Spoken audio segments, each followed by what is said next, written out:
Good evening, Mr. Wilshire. It's Sunday evening, and here we are once again with the APAT Show. It's just you and me tonight, though. Just you and I. Just a quiet Sunday night. You know, we'll just watch a bit of poker and put the world to rights. I mean, we'll be done by what, midnight, something like that, I reckon. Midnight, 11. It'll be 11. Yeah. Unless we see some serious engagement in the chat box by 11. Because I don't know about you, Lee, but I've had a busy few days. I've had a busy week. I feel like I've really worked the hours this week, which seems ironic given everything that's going on. Getting old a bit, getting a bit tired. There's a lot going. I mean, I had high hopes for a lot of things tonight. First of all, to find a guest, but that just didn't really happen. But then I thought, Sometimes. not a problem. Very rare. I thought, yeah, not a problem. We're going to have plenty of poker to follow because the big story was Triplin was in the millions. I'd seen. Yeah, and now he's not in the millions. So that plan fails. I thought, I've got not a problem. I said, I've got a $215 ticket. I've got it. I've been saving it up. I'll drop myself into the fortress. Well, you're going to have a go. Late reg. I'll have a go. I'll give us something to follow. Okay. I managed one hand. And so I bust that in one hand. So we haven't got that. So one hand. Talk us through the hand. It was Omaha, so there was a lot going on. But I flopped 3 pair and didn't win, which is just unfortunate. So we've got left instead. We've got the 2 APAT tournaments to follow, which is not the worst thing. Let's see. Let's see who else we can curse tonight, Lee. I suspect anybody in the chat box has probably ran several miles away from us now if they're playing poker tonight with the start of that. And listen, it's super early in terms of seeing who's on here, but Mr. Chaplin is in fact watching as opposed to beavering away playing. Really gutted because I saw Triss's post on the Facebook, and of course that's a big post, right, where you put up your, I've won a $5,300 ticket, I'm going to take a swing at this. That is a huge post. And 40 50 minutes later, while people were still weighing in with well done, Triss. When and good luck, and it was like, nah, it's no good. It's done. Did you spoke to him? What did he tell you about the? I had a message, and I've seen the hand. I mean, he was up against an aggressive player who basically put a pot bet in on the turn, and Tristan had top pair and decided to go with it, and he was in a nice spot. He's probably about 2-1 favorite there because the guy had a flush draw and a gut shot, and he got there with a gut shot on the river. That's a killer. Pretty sick. I think it was 4 to the flop and 3 to the turn, and Tristan's words were, he bets pot. He said, no, I go with it, and it was the right decision. And as he said, you'd like to hold 2 and 3 times there, but it wasn't to be tonight. And to be honest, look, you can't play a tourney like that scared, right? So you got to stand by your decisions. He made the right call. Very, very unlucky in the end. We all know what that looks like and feels like, but you can't play scared. So he has absolutely nothing to second guess, right? No, absolutely. And as he said, I mean, he satellited in very much on the cheap. I mean, Tristan's comment to me was, he said, I just noticed I get $75 coming back from the cash back just for playing the 5K effectively. Bloody hell, so he's probably quids in from the whole exercise. He said, I'm in profit. So it's not the worst thing in the world. Oh, no. Absolute nightmare. Well, Triss is there and says evening, guys. So he's managed to get his head back up again, which is good to hear. Mr. Wigglesworth is there as well. Mr. Hipkiss is there and says hi all. Hi to you, Jack. And Mr. 40 is there and says hi all. So hi to you, Steve. Bunch of people out there, Lee. What is the focus on tonight? Yeah, so it's our 2 Sunday night tournaments. So Sunday roller started at 7 o'clock. 75 runners in that, over $2,000 prize pool. It's $620 up top. We're down to 11 runners in that. Obviously, those guys are also playing for points on the 7 p.m. leaderboard, and the 8 p.m. leaderboard is culminating with a Sunday deep stacks. Like 137 runners in that. That was a big old field. 137 runners. Where did that come from? I wasn't quite expecting that. $5 buy-in for that, so $685 in the prize pool. We've got $160 up top, 45 left in that. Again, they're obviously playing for some points and some added value tickets. I think the tickets from last week have got delayed in the post, so I'll make sure they're in for next week, so you guys can play the Sunday roller next week if you've I saw our Mr. Kazakhstan Yeah. Andre was in the group earlier on, just wondering about his ticket. So they've obviously just missed on getting them allocated to the account for this weekend, but I'll make sure they're in for next weekend for sure. And hopefully next week I'll have some news on a change to the to what we're going to do with the leaderboards moving forward. We're just waiting to get all that signed off. Do tell. Can you give us any? You can't give us any. You can't even give us a little something small for the boys on a Sunday night. Yeah, I mean, I suppose we could. So we're currently doing top 5 are getting tickets. Well, we're going to amalgamate our tournaments together. So we're going to make one weekly leaderboard. Okay. And it's going to at least be the top 10 are going to get tickets every week. Oh, okay. Nice. But we're going to add a little twist into that, which is going to be you have the potential to ladder up your tickets on a weekly basis. Hold on. Nice. Ladder up. We're going to ladder up. I like that. The more weeks you stay in the top, in the top echelons of the leaderboard, will improve what your prize can be week on week. So that's the plan with it. So something interesting to look forward to, and hopefully we're going to have a little bit of a revamp on some of our schedule as well. Which should be very interesting. We're just getting all that agreed and signed off with Party. Fantastic. And that will get released, so it should be good. Well, we've had a bit of a chat about that laddering up, and I think that sounds absolutely superb. It was a great idea that you've come up with, and I think that could be very popular, is what I think. So, touch wood, after that little tease, we get it signed off, right? Yeah, hopefully, yeah. It's all there. Stephen 40's in the chat. So, as what ladder up? So Jack Hipkins says, has anyone caught the snooker? I've missed it. No, is there snooker still on? I've no idea. I've no idea whether the snooker's still on, but didn't Jack just comes in every Sunday night now to spoil the snooker result for everybody else. He did it last week. He said whatever he said. I can't even remember, but it was just terrible. I had to go out and delete all my Eurosport videos. We got a lot of sport to talk through tonight, though. I don't know. I'm not going to apologize for that because there's a few things I want to. Let's do it. I want to discuss. Let's do it. Let's do it regarding the weekend. So we've got, as long as it doesn't involve rugby. It's going to involve rugby. That is for sure. Let's do it. It is going to involve rugby. But we've got 11 left in the Sunday Roller. So what we'll do is we'll keep an eye on it. Once we get down to a final table, we'll focus in on those guys. But well, I tell you what we'll do, Lee. Just name check. Let's name check the 11 that are in there. So we've done that. We've got an interesting one here, actually. It looks neat. So in the 11 that's left, am I right in saying we've got the first 2 ever Welsh champions? Yeah, I have. Yeah. Mr. 2007, Lee Mulligan, and Mr. 2008, the one and only Tim Magnus. You make that sound like some sort of APAT calendar. Well, I look, Tim might make a calendar, but I'm not sure Lee, I'm not sure Lee would. I don't think he'd be into calendars. No, Tim, talking about calendars, right? Tim was on his final table. We had Liv Boree on that final table.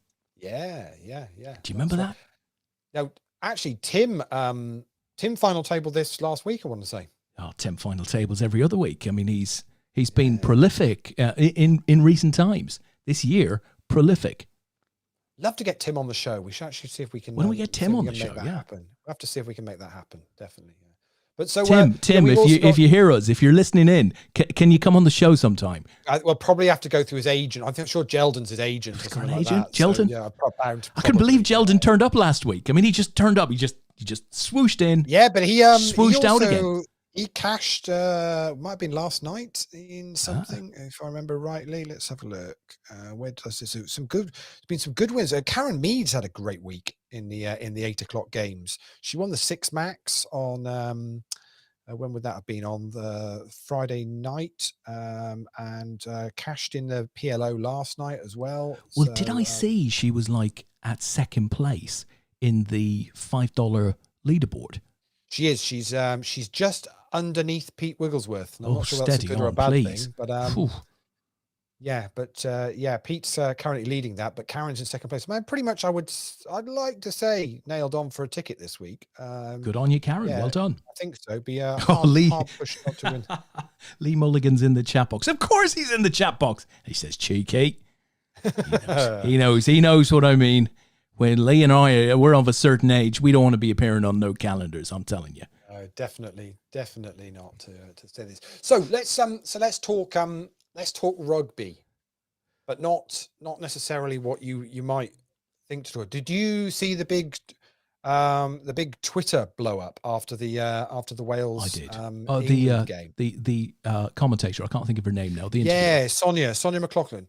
Yeah, Sonia. So yeah, I mean it was pretty poor. Did you see the interviews? Let's start with that. Yes, I did. Yes, I did. So you saw the interviews. So for anyone that didn't see, obviously there was a few, should we say, dubious decisions in the Wales England game. Certainly the first Welsh try was contentious to say the least in the referee's decision on it. I think the second one was actually to the letter of the law, and it went to the TMO, and it was fair enough. But of course, it was going to get discussed after the game, inevitably. Yeah. That was going to happen. Two things were going to get discussed. One would be the refereeing, and the second one would have been England's lack of discipline at conceding so many penalties.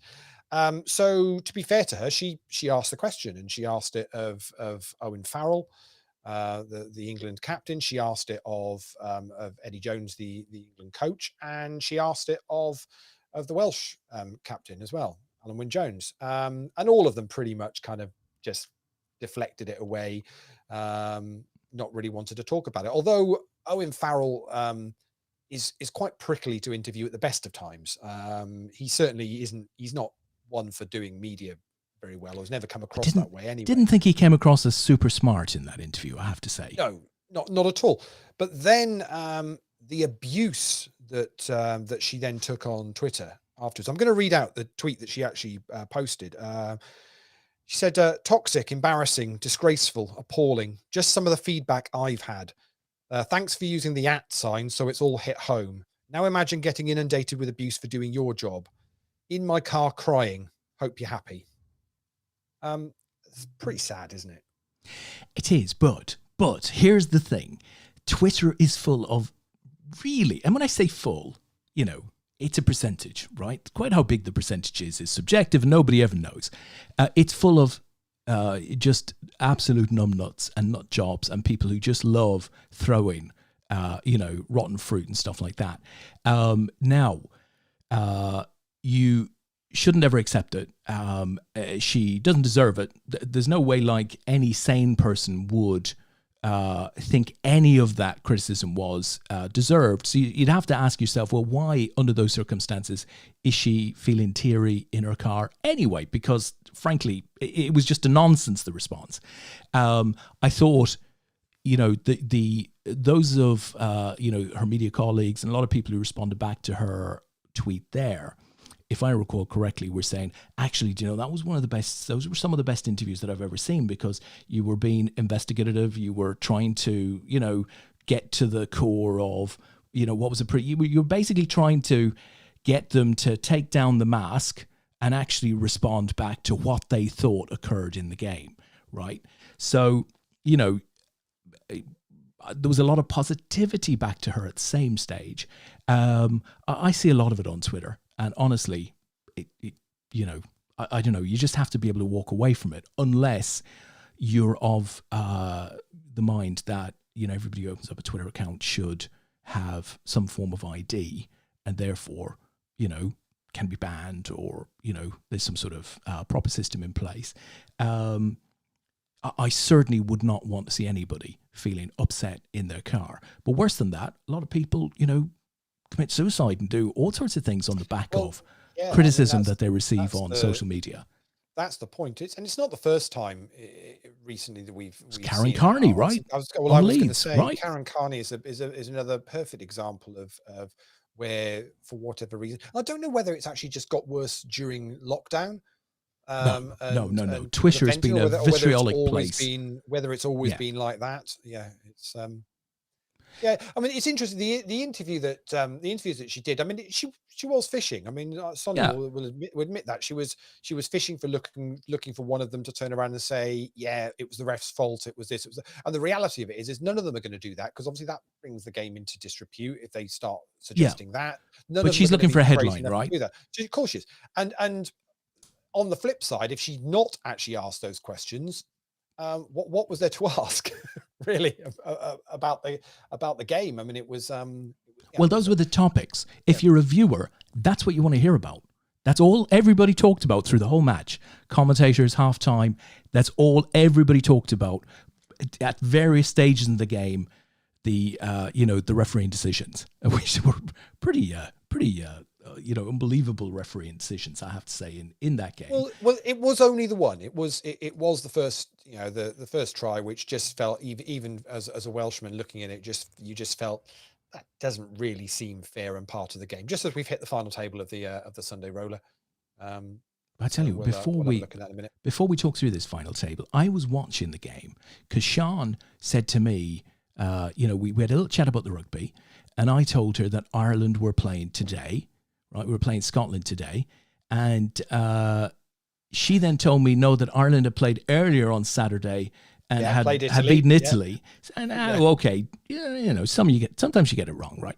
So she said, don't forget, the game's starting now. So if you want to put it on there, put it on. So I did. I put it on. I told you I've been really busy, right? So I was working away on my laptop. Game was on in the background. I was watching the game. It was a great game, and I had this terrible moment. My 8-year-old, right? I don't know what he said to Sean in the kitchen, but she let out a thunderous scream at him. I thought, oh no, she's in the kitchen. It's like right by the front road, and she's going to be heard up and down. She's screaming at him.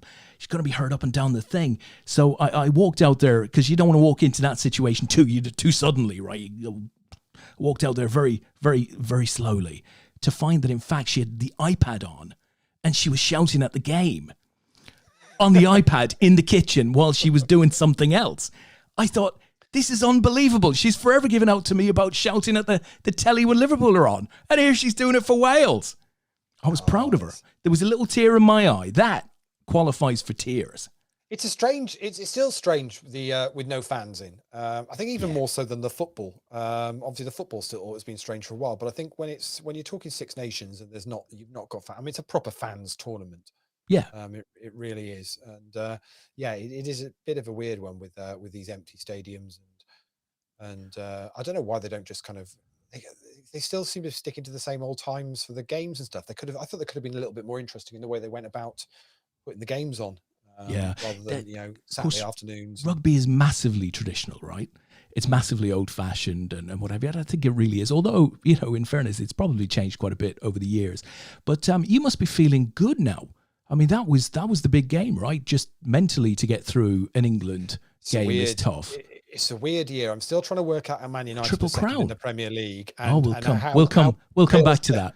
How Wales have picked up the Triple Crown and are potentially on for the Grand Slam. So you got to go to France for the last match day, right?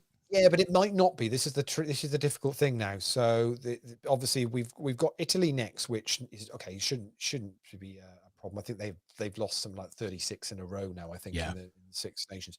But what was then going to be the last match day would be in Paris. But of course, because the game got cancelled or postponed today, the France today's game did it? Yeah, because of there's a COVID outbreak in the French camp.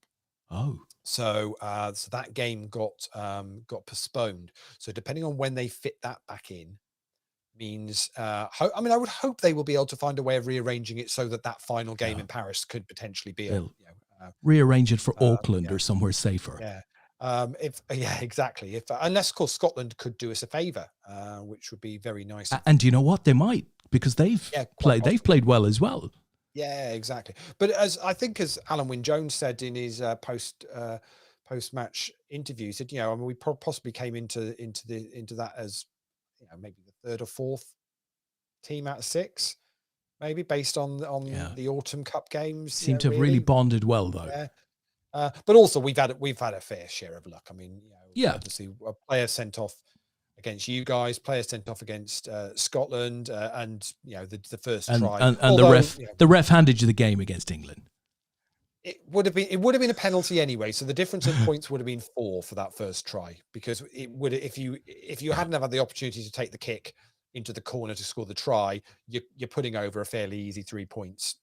So again, it's not quite as big a deal as English fans would like to make it out to be. But, to be honest, I think that whole argument went away in the second half when they brought it back to 24 apiece.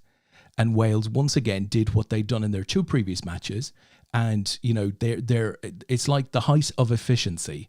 They don't get into too many scoring positions, but when they do, they score. And they've been prolific, I think, as far as the championship so far is concerned. But you completely outscored them over the last 10, 15 minutes of the game. So we can have no questions. Yeah, that was more due to the fact, I think, we weren't giving away penalties, whereas England just lost their discipline and were giving away some crazy. I told you 5 penalties. How he's not even got a yellow for that? I just do not know. I mean, that's ridiculous to be giving away 5 of the 14 were him alone. And yes, they just say they lost the discipline and in positions where we could score, and Sheedy just didn't miss. Yeah, he looked good, I have to say. So we're still in transition. Yeah, we're still in transition completely. We just spent last autumn trying out some of the youngsters, seeing what we've got, and then brought some of the old guard back for the Six Nations, but started to then gel quite nicely. So yeah, I really like the guy who's sort of mostly bald. I can't think of his name now. You say it and I'll know it, but he just seems to have been a real leader for you. Alan Wynne-Jones. Yeah, Alan Wynne-Jones. Yeah. That's it. That's just magnificent. Absolutely magnificent. Yeah. Right. Okay. Great. We're on this final table. So you got Six Nations rugby discussion on the APAT show. Who'd have thought? Yeah. Who'd have thought we'd not talk poker? Yeah. Don't worry. We'll come back to Trump, guys. We're not going to not talk about Trump. Let's get this final table up. Yeah, we are down to 6. We've lost a couple of early exits. We lost Sergei in 8th place and Eric in 7th. So we've got 6 players left. Ben Price with 275,000 chips. Andreas Achillia, he's played quite a bit of APAT during lockdown. He's doing well as well on the leaderboard, isn't he? Yeah, he is. So he's there. Tim Magnus got a little double up before hitting this final table. Ian Kelly from Ireland is there as well. Marcus Altkirch with just under 1 million chips, and Lee Mulligan's the chip lead. I'm just going to see where Marcus is from. I can't recognize the flag. Oh, Mexico. Mexico. So you'd have to say that looks like a German or an Austrian name, though, doesn't it? Yeah, I don't think we ended up sending anything to Mexico in the end after the Worlds. I know there was talk of we've sent stuff to most places. We've got a couple of bracelets we're still trying to ship out. Trying to get in certain countries you need a particular shipping number, individual shipping number for them to be able to receive these things. So we've had to send Tom Brady to Mexico. It's the only thing we could do. He's got to collect a package for us, Lee. He's got to collect a package, drop off a suitcase, bring the package back. Oh, really? I told him he had to build a wall. Is he not going to build a wall as well? I told him to build a wall. The wall's coming down, Lee. The wall is coming down. That's what I hear. So the rumors go. Yes, exactly. But we'll have to see how that pans out. So these guys now are guaranteed $120 for a top 6 finish, but $620 up top. So nice $500 to play for between 6th and 1st here for one of these players. That is for sure. But you've got to be pleased with getting some points on the board, Ireland, and to be honest, I mean, for us every year, and it's particularly noticeable within our house because Sean and I, right? She loves the rugby, and I've always loved the rugby. So Sean is nowhere near into football as much as I am, but she absolutely adores the rugby. So whenever Wales play Ireland, that almost feels like a decider for one of us in terms of what the rest of the campaign holds. So when we lost that game, despite the closeness of it, it's like just the trap door fell open on my chances for the rest of the tournament, to the point that, as I said, I thought we were playing Scotland today as opposed to Italy yesterday, and that's a pretty shameful thing to admit. Yeah, no, that's but it's all about the World Cup, right? They made the draw for the 2023 World Cup. Oh, don't even get me started. We've been drawn with bloody South Africa and Scotland. England naturally drew with Slavia Prague and somebody from, We had I think it must have been about 2 World Cups ago. I think we were something like third. I think we'd bust in the semi-finals of the previous World Cup. We had a great few years interim, and they decided to do the draw for the World Cup when I think we'd had a tough 12 months where I don't think we'd won. We played a lot of friendlies against the Southern Hemisphere sides and not had much success. And so we dropped down the rankings, and so and that's the time when they decided to do the draw, which was still about 3 years ahead of when the World Cup was going to be. And you've got absolutely to go, ludicrous. like, what? Like, how is that even fair to be doing a draw for a World Cup 3 years ahead? Teams can form and everything else can change. I mean, there's no reason why it couldn't be done, in the year prior. It seems a crazy situation to need to do these so far in advance. It makes no real difference because you never know till the year before anyway, because you have the kind of the playoff and additional pool kind of countries that get to play off to try and get into the World Cup. It's 2023, Lee. So I watched this film on Netflix last night. I couldn't scroll past it. I just saw it. It drew me in. Thought I'm gonna have to watch that. Do you know what it was called? It was called COVID-23. Right. Oh yes, it's on my list of things to watch. Yes. Well, I'm not going to say too much about it then. I'm not going to say too much. No, don't say too much. I've watched the premise. I will say this, right? It's set in 2023. So we've had COVID for 4 years. We've been on lockdown for 4 years. And it gives you a view of what the planet might be like if we were locked down for 4 years. I really enjoyed it. I thought it was a good movie. Good watch. But we watched last night Greenland. Fantastic. Amazon Prime. Yeah, I loved it. Yeah, just a bit really of a classic old rush up the top of the world type thing. Yeah, I really did. Yeah, I'm confused why they couldn't just have called Bruce Willis and got him to send his team up to sort it out before it even hit. I don't understand. Yeah, have they not seen the other films to know that it's doable? He can do this. It was rather strange. I mean, look, you got to take something like that with a pinch of salt. It's like drinking your drink really quickly, right? So the journey's going to be short and there'll be little gaps in it, but you will get there. And it was just a good old yarn. That's how I would describe it. I quite enjoy. Yes, don't pick too many holes in it all because it's not worth. The bit at the end, my favorite scene, Lee. My favorite scene, Ron. I've just got to say it. If you guys out there haven't seen it, you intend to watch it, Greenland. You'll have forgotten this, right? You'll have forgotten this. But the bit at the end where the guys, right, they race up to the aeroplane. It's just about to take off, right? And they beg, please, can we step on? And the pilot. The agitated pilot, right, gets out, naturally gets out. Of course he gets out on the airfield and says, we're at capacity, but there's another one going tomorrow.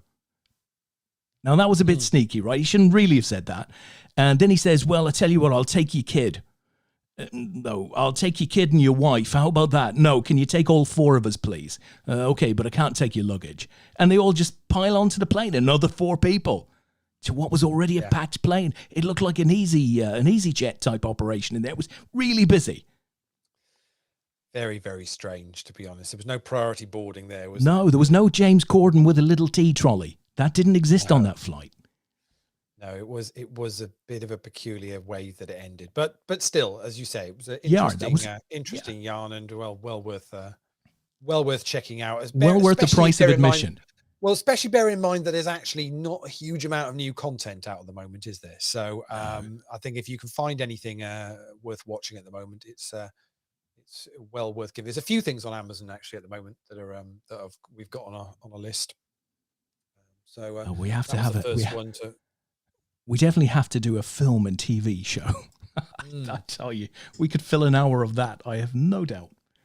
No, that's definitely. Definitely well worth it. We just finished watching Finding Alice, which was on ITV. We had it on a recorder, so just finished watching. No. That's a strange program. Any good? Recommended? Strange. Yeah, it's watchable TV, but just a little bit. Actually, you're not selling it. You're not selling it by saying it was watchable. I wouldn't. It's not. It's what it just is watchable. It didn't kill us. We didn't die. We didn't die watching it. No, it killed him. But that's the opening to the whole program. So that's have fine, your list. Does it contain something called A Call to Spy? A Call to Spy? Yeah. No. Is that? So this was this is on Netflix, I believe, but it's on Netflix. Okay. I'm pretty sure it's on Netflix.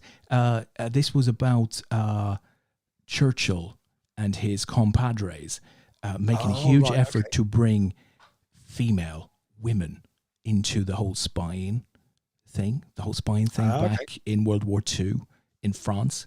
So, because they thought they'd be much less likely to be, pulled over by the Germans.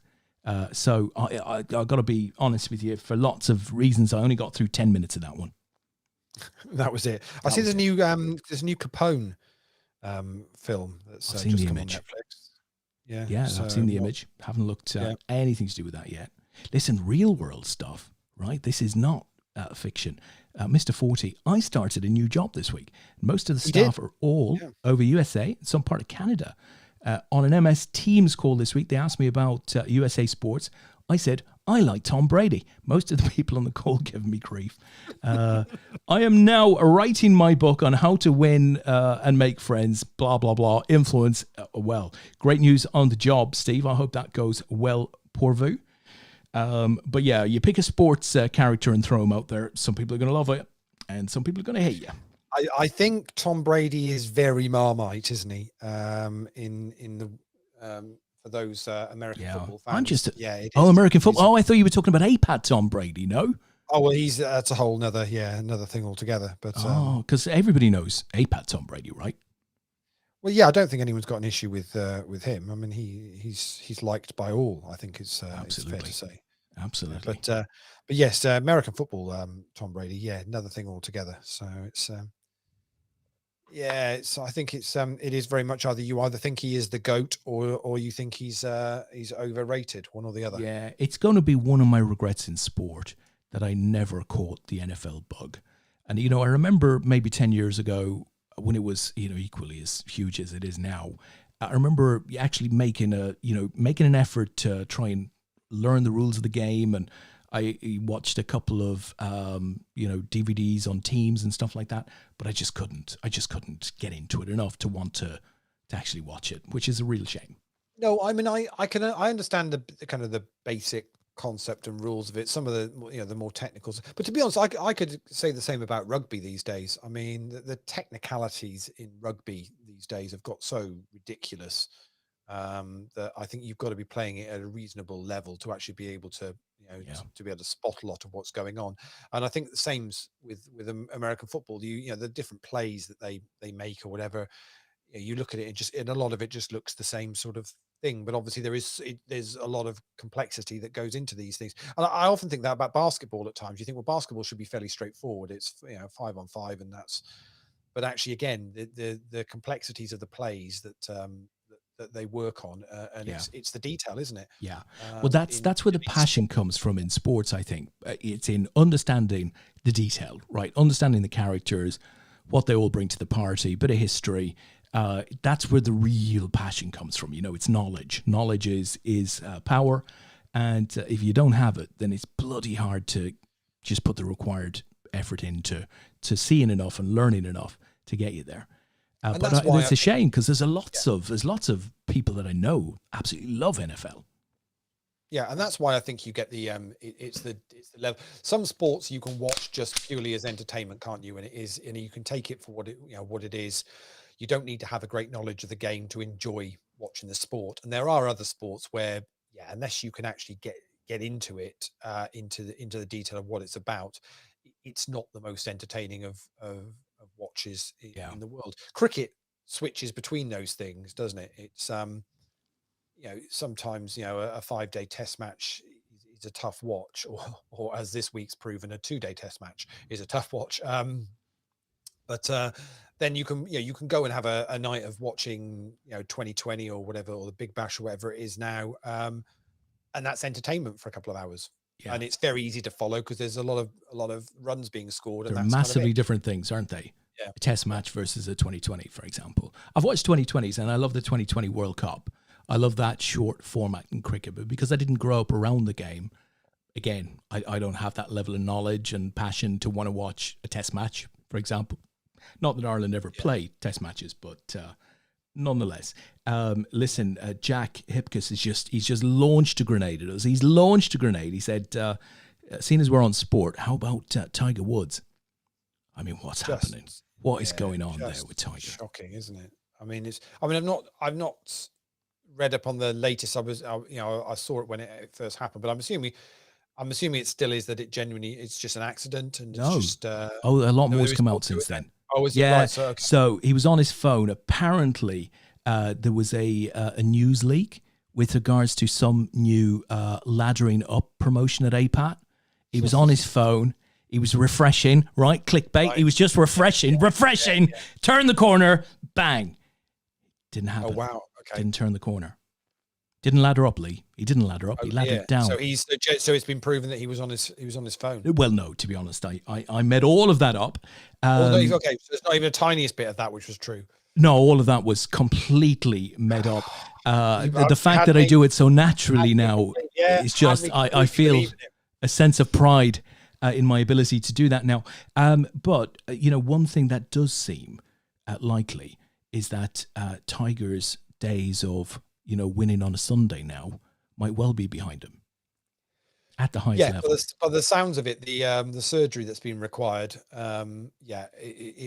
you'd feel it probably would be a struggle for him to be able to compete at the highest level. I'd hope he will get back to a situation where he can swing a golf club and play. That would be devastating if he couldn't do that. But if it was just a genuinely freak accident driving back from somewhere and that's happened, I mean, it's just such an unfortunate. Well, there's seldom there's seldom smoke without fire, right? So something must have happened, right? But it was very early in the morning, so it's highly unlikely that there were any intoxicants involved.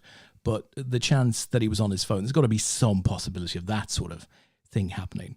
I guess time will tell. Certainly the police will know because they'll be able to see.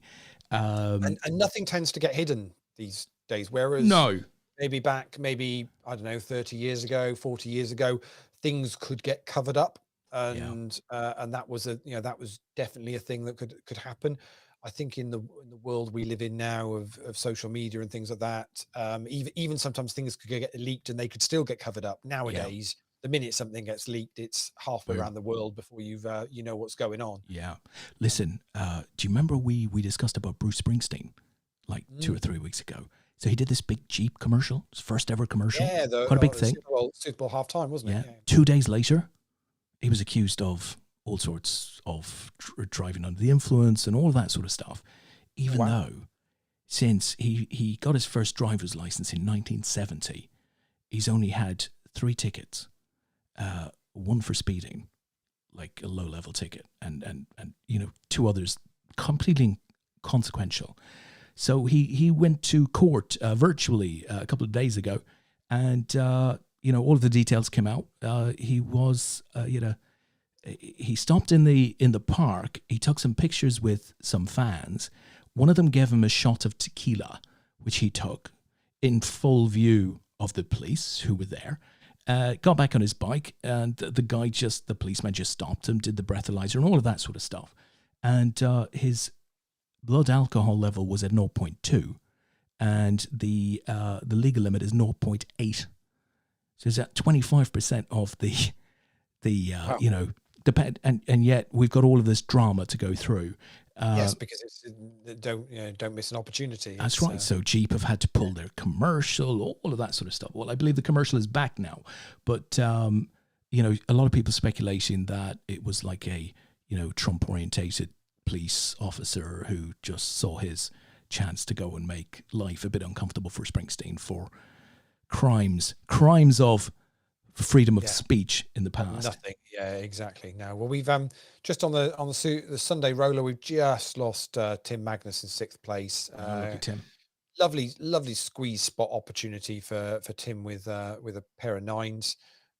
Ian Kelly had the ace king and got there. So Tim departs in 6th place. Yeah, but you get a lot of that, Des. It's it's an easy, it's not even 5 minutes of fame, is it? It's just an opportunity to to feel a bit of power and feel like you're actually getting one over on somebody. And more often than not, there's nothing to it, is there? Well, it's like the judge had to apologize to him. It's like he charged him $500 because you shouldn't. There is a regulation that says you shouldn't take a drink in this particular park.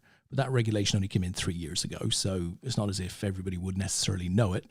And the whole rest of it is just a bit of a sham, really. But c'est la vie, c'est la vie. But Tiger, though, Tiger's had his share of scrapes, has he not?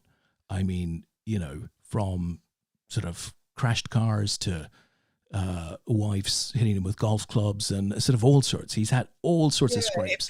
It felt like he'd kind of come back from a pretty dark place. Not say probably completely of his own doing originally, but certainly felt like he'd finally got back to enjoying golf and the game that's given him so much so much celebrity status and joy in life. And then this feels very much just a real unfortunate situation that's come around, just very bad timing. I mean, Steve Forty says in the chat says, well, why is he even driving? Doesn't he have someone who drives for him? Yeah, that's right. It isn't always the case. I think you can find there's plenty of celebrities that actually would rather drive themselves and just get on with life on a day-to-day basis. I wouldn't say Tiger Woods is necessarily one that's ever clamored for the fame and stardom or anything like that.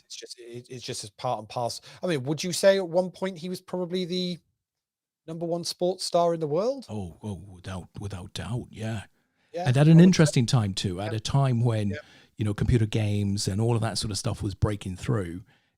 Tiger was the number one sports star. He would have been Nike's he would have been Nike's number one.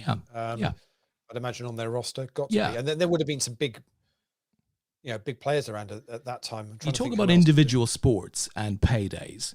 I can't think of anybody who, given the endorsements and everything else, would have been earning more than him at a specific time. Now, the likes of Michael Jordan, possibly somebody in Formula One, they might have been earning a ton of money as well. But in terms of individuals, he'd have been, I think he was huge. Yeah, I'm trying to think whether any of the tennis players would would Federer have ever been up there? For sure. Obviously later, that's a later bunch. I was trying to think Nadal. I mean, possibly. But in terms of being known outside of your own niche, given that he was a young black man, absolutely paving the way at the top of his sport, I think he was huge, in terms of, I think there would have been people outside of golf that would have known him that wouldn't have known, a Nadal or a Federer outside of tennis, I'd have thought. No, that's a fair comment. Yeah.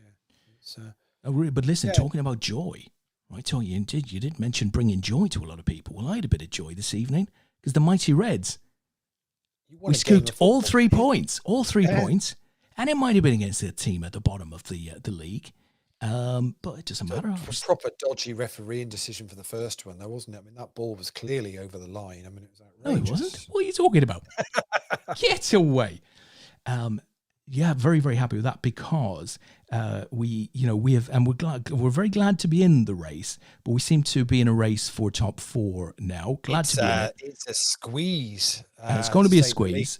So to see Leicester United and Chelsea all dropping points, brilliant. Yeah, there's 5, possibly 6, I think, in the running for 3 places. We didn't do enough against Chelsea this afternoon. I think it was another one where I just felt it was kind of there for the taking. I mean, I can't work out what a handball is anymore. I've given up on trying to work that one out. I'm not even sure it should have been a penalty necessarily, but it clearly was a bit odd. There was a strange effect. It depended on which camera you looked at as to whose hand it is. Yeah, exactly. and you kind of go, well, what do you do? Yeah, what do you do here if they're calling you over because they think it's? I mean, I'm glad referees are getting called over and they're looking stuff and still going, no, I'm happy with the decision that I made. I think that's good for the game because it was starting to get to the point where if VAR interrupted on anything, you kind of already knew what was happening because the refs wouldn't go against them. But actually, they now start going, okay, I've looked at that again, and no, I can't. I'm still happy to stick with. I think you had one against Fulham in one of your games. I can't remember. A similar situation where I think the ref had gone over and just went, no, I'm quite happy with what. I'm emotionally dead from it all, Lee. I can't. Yeah, I don't feel. But hopefully it'll come back. It will be nice to see it coming back. But yeah, Chelsea are in the mix. I mean, even Tottenham have kind of like looked good today when they unleashed Bale. their full. It's nice to see Bale. back. When they unleash their full like attacking force, and they're allowed to just get on and do it, and if they can get an early goal, they're a tough team to beat. Then from that point on, really are. Roy Keane isn't a believer in Tottenham. Well, no, what? They're useless. Like they look good, but Roy Keane's not a believer in very much, though, is he? He doesn't say much positive about anybody. I think everybody's afraid of him in the studio. Even Graham Souness sort of looks at him slightly scowly. Yeah, I don't want to say anything too much against him, but yeah, it's a weird one. I mean, the league is just this is going to go right down to the wire as to who's going to be top. I'm not even convinced, even though we're second at the moment in the league. I'm with you. I think there's a way to go in terms of. I think the only thing that's certain in the league is that City are going to win it. That I think is certain. But outside of that, I think there's a way to go. And City are doing what you did last year. Yeah, they are. Absolutely. They're just finding ways to win. And it's not always the prettiest thing in the world. But they are finding ways. They didn't look like they were going to drop points against West Ham. And fair play to them, because you know what? They had an injury last season, and it meant they had to move to a second centre-back pairing. Well, we're on our goddamn 19th centre-back pairing. It's unreal, and we're still in contention for, as Steve Forty would say, top 7. Okay, I'll take that.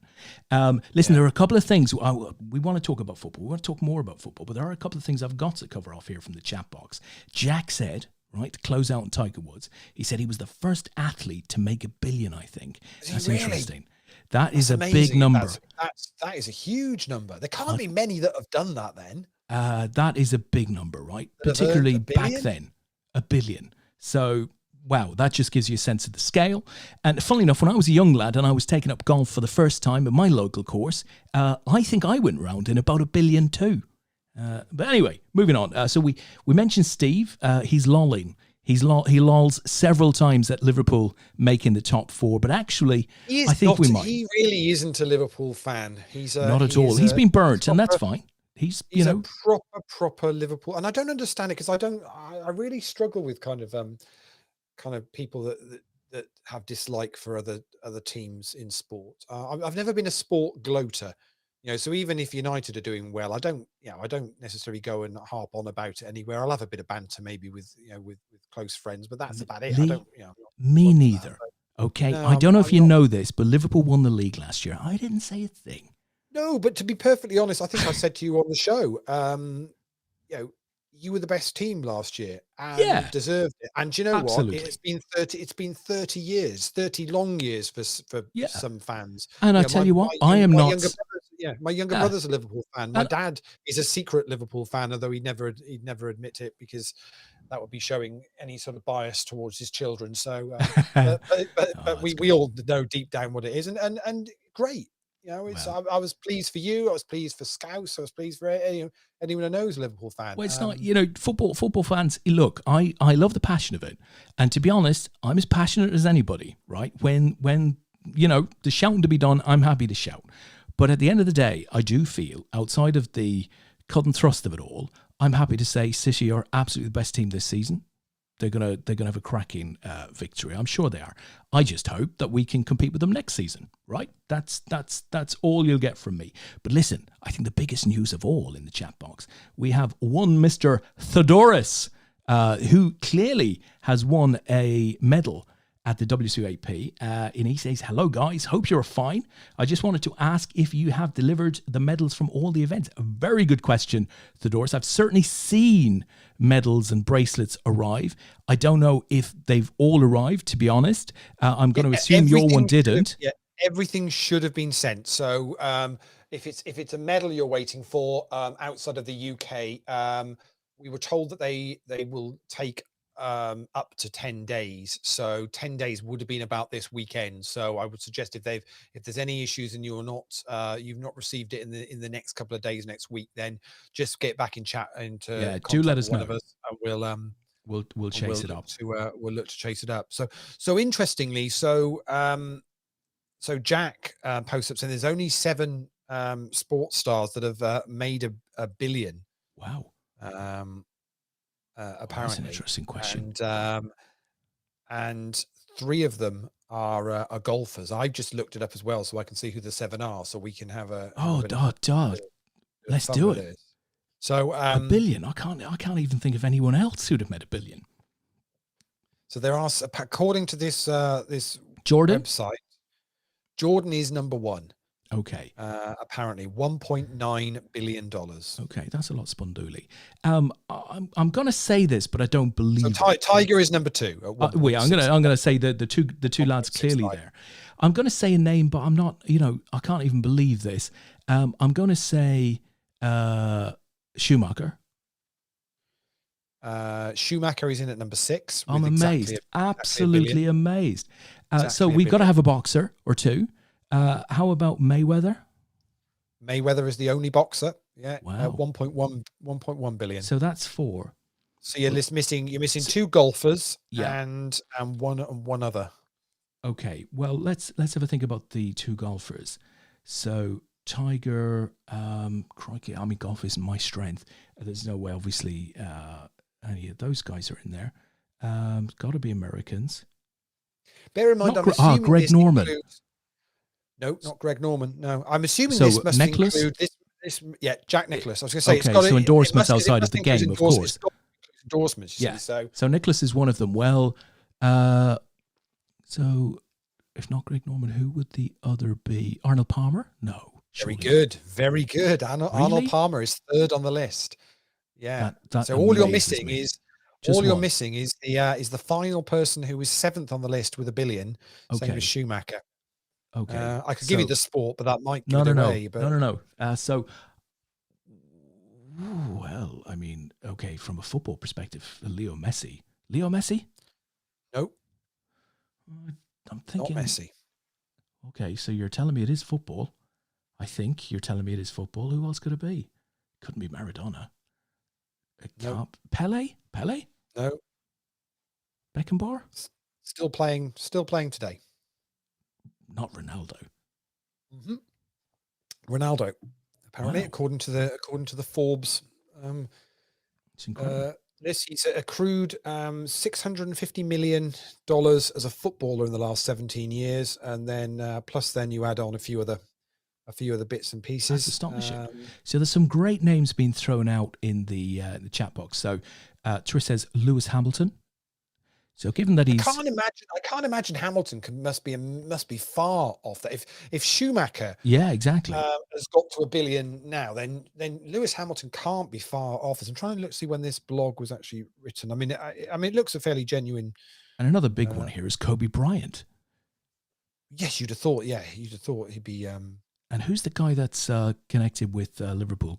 Oh crikey.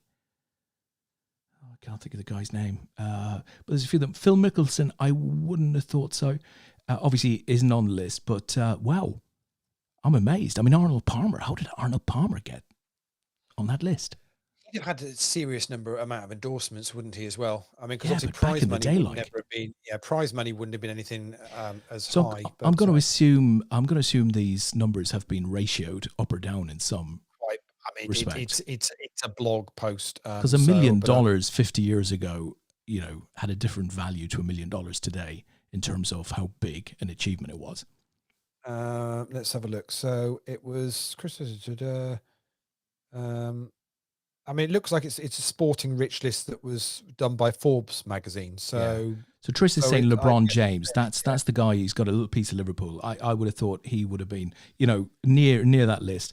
Dan is saying, Dan Owslin, I think Shuey a fair bit short of 1 billion. So I think it's fair to question some of those numbers, but it's, if nothing else, it's indicative of the personalities that are seen. I think it was done on the back of the Forbes rich list for 2020, because they've got the full list up for 2020. That probably has Trump at number 2 or something. So a pinch of salt, please, people. Number 1.5. So who was? Did you know who was the number 1 on the full list for 2020? Well, I'm going to assume it's Bill Gates or Mark Zuckerberg. No, sporting. This is sporting. Oh, so it's just sporting in 2020. Yeah. Well, I don't think it's Hamilton. I don't know. I mean, obviously Hamilton's in 13th. Yeah. That'll give you sort of a sense. I don't know, because it a lot of it could be totally driven by endorsements and business. And so player, it's a sports person we've already mentioned. It's got to be Ronaldo then. No, he's in second. It's not Tiger.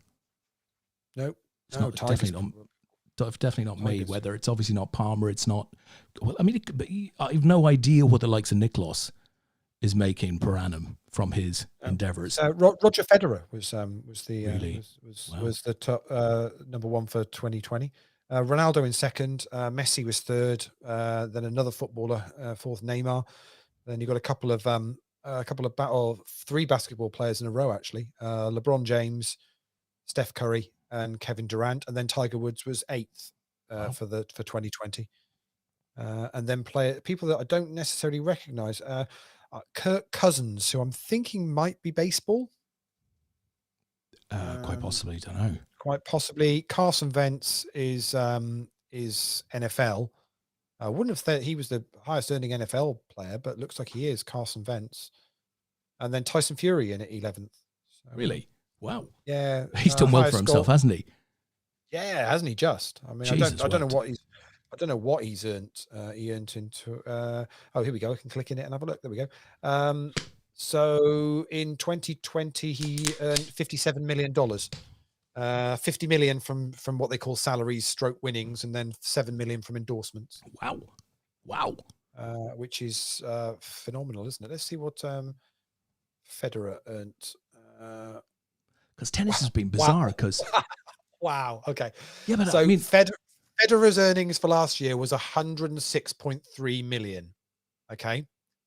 How much of that do you think was salary stroke winnings? 5%.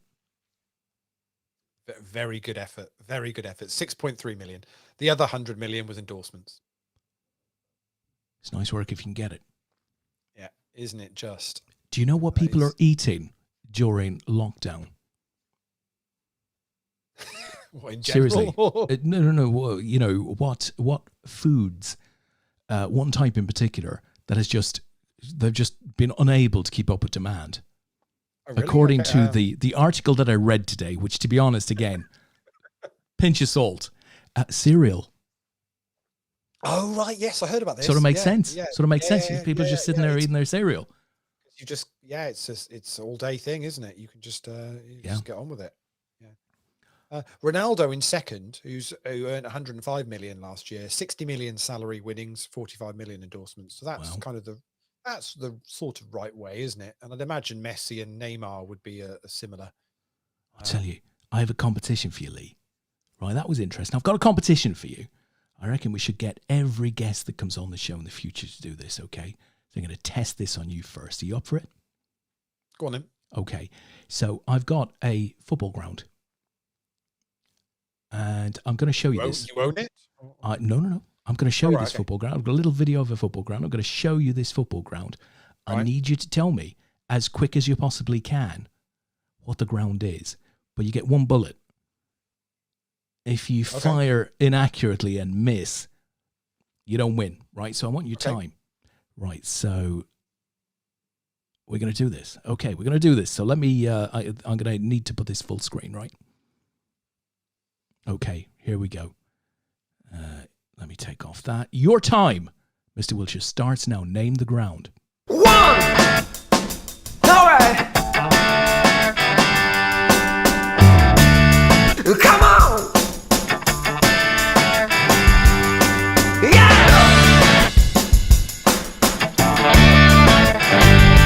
Here we go! Yeah! Still going. Still got 20 seconds in, folks. Come on! Let's go!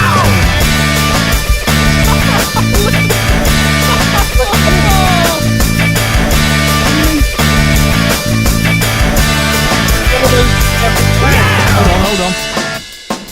All right. I'm gonna have to stop it. I'm gonna have to stop it. How do I stop it? There we go. Make it go away. Make it go away. It's one of those generic grounds. No, it's not. There's a bunch of them that are so similar. I mean, is it Derby County? No. Oh, you'll be well upset with yourself for that one. It's not generic. No, it's not generic because this one, you'd know this one. You'd know this one, right? It looks very similar to a bunch of like Stadium of Light and St Mary's which are all very similar. Okay. Well, that's fair enough. rounds. And obviously, you're looking at it on a small screen, but you know this one, right? One. All right. Come on. Yeah. Yeah, so you get that one pretty quickly, right? Because you've got River, you've got Stanley exactly. Park in the middle. Lots of you can see you can even see Goodison Park there. So how about you guys? So Steve 40's saying Notts County. Tris is saying Yum Yums. I think that's because Steve is saying 106 minutes equals to Des Duffy's APAT salary. Talking about the food. He's talking about the food that is sold. He thinks my promotion of Yum Nuts has done the job. That's what it is. Oh, it's fantastic. Let me tell you. So I'm gonna tell you.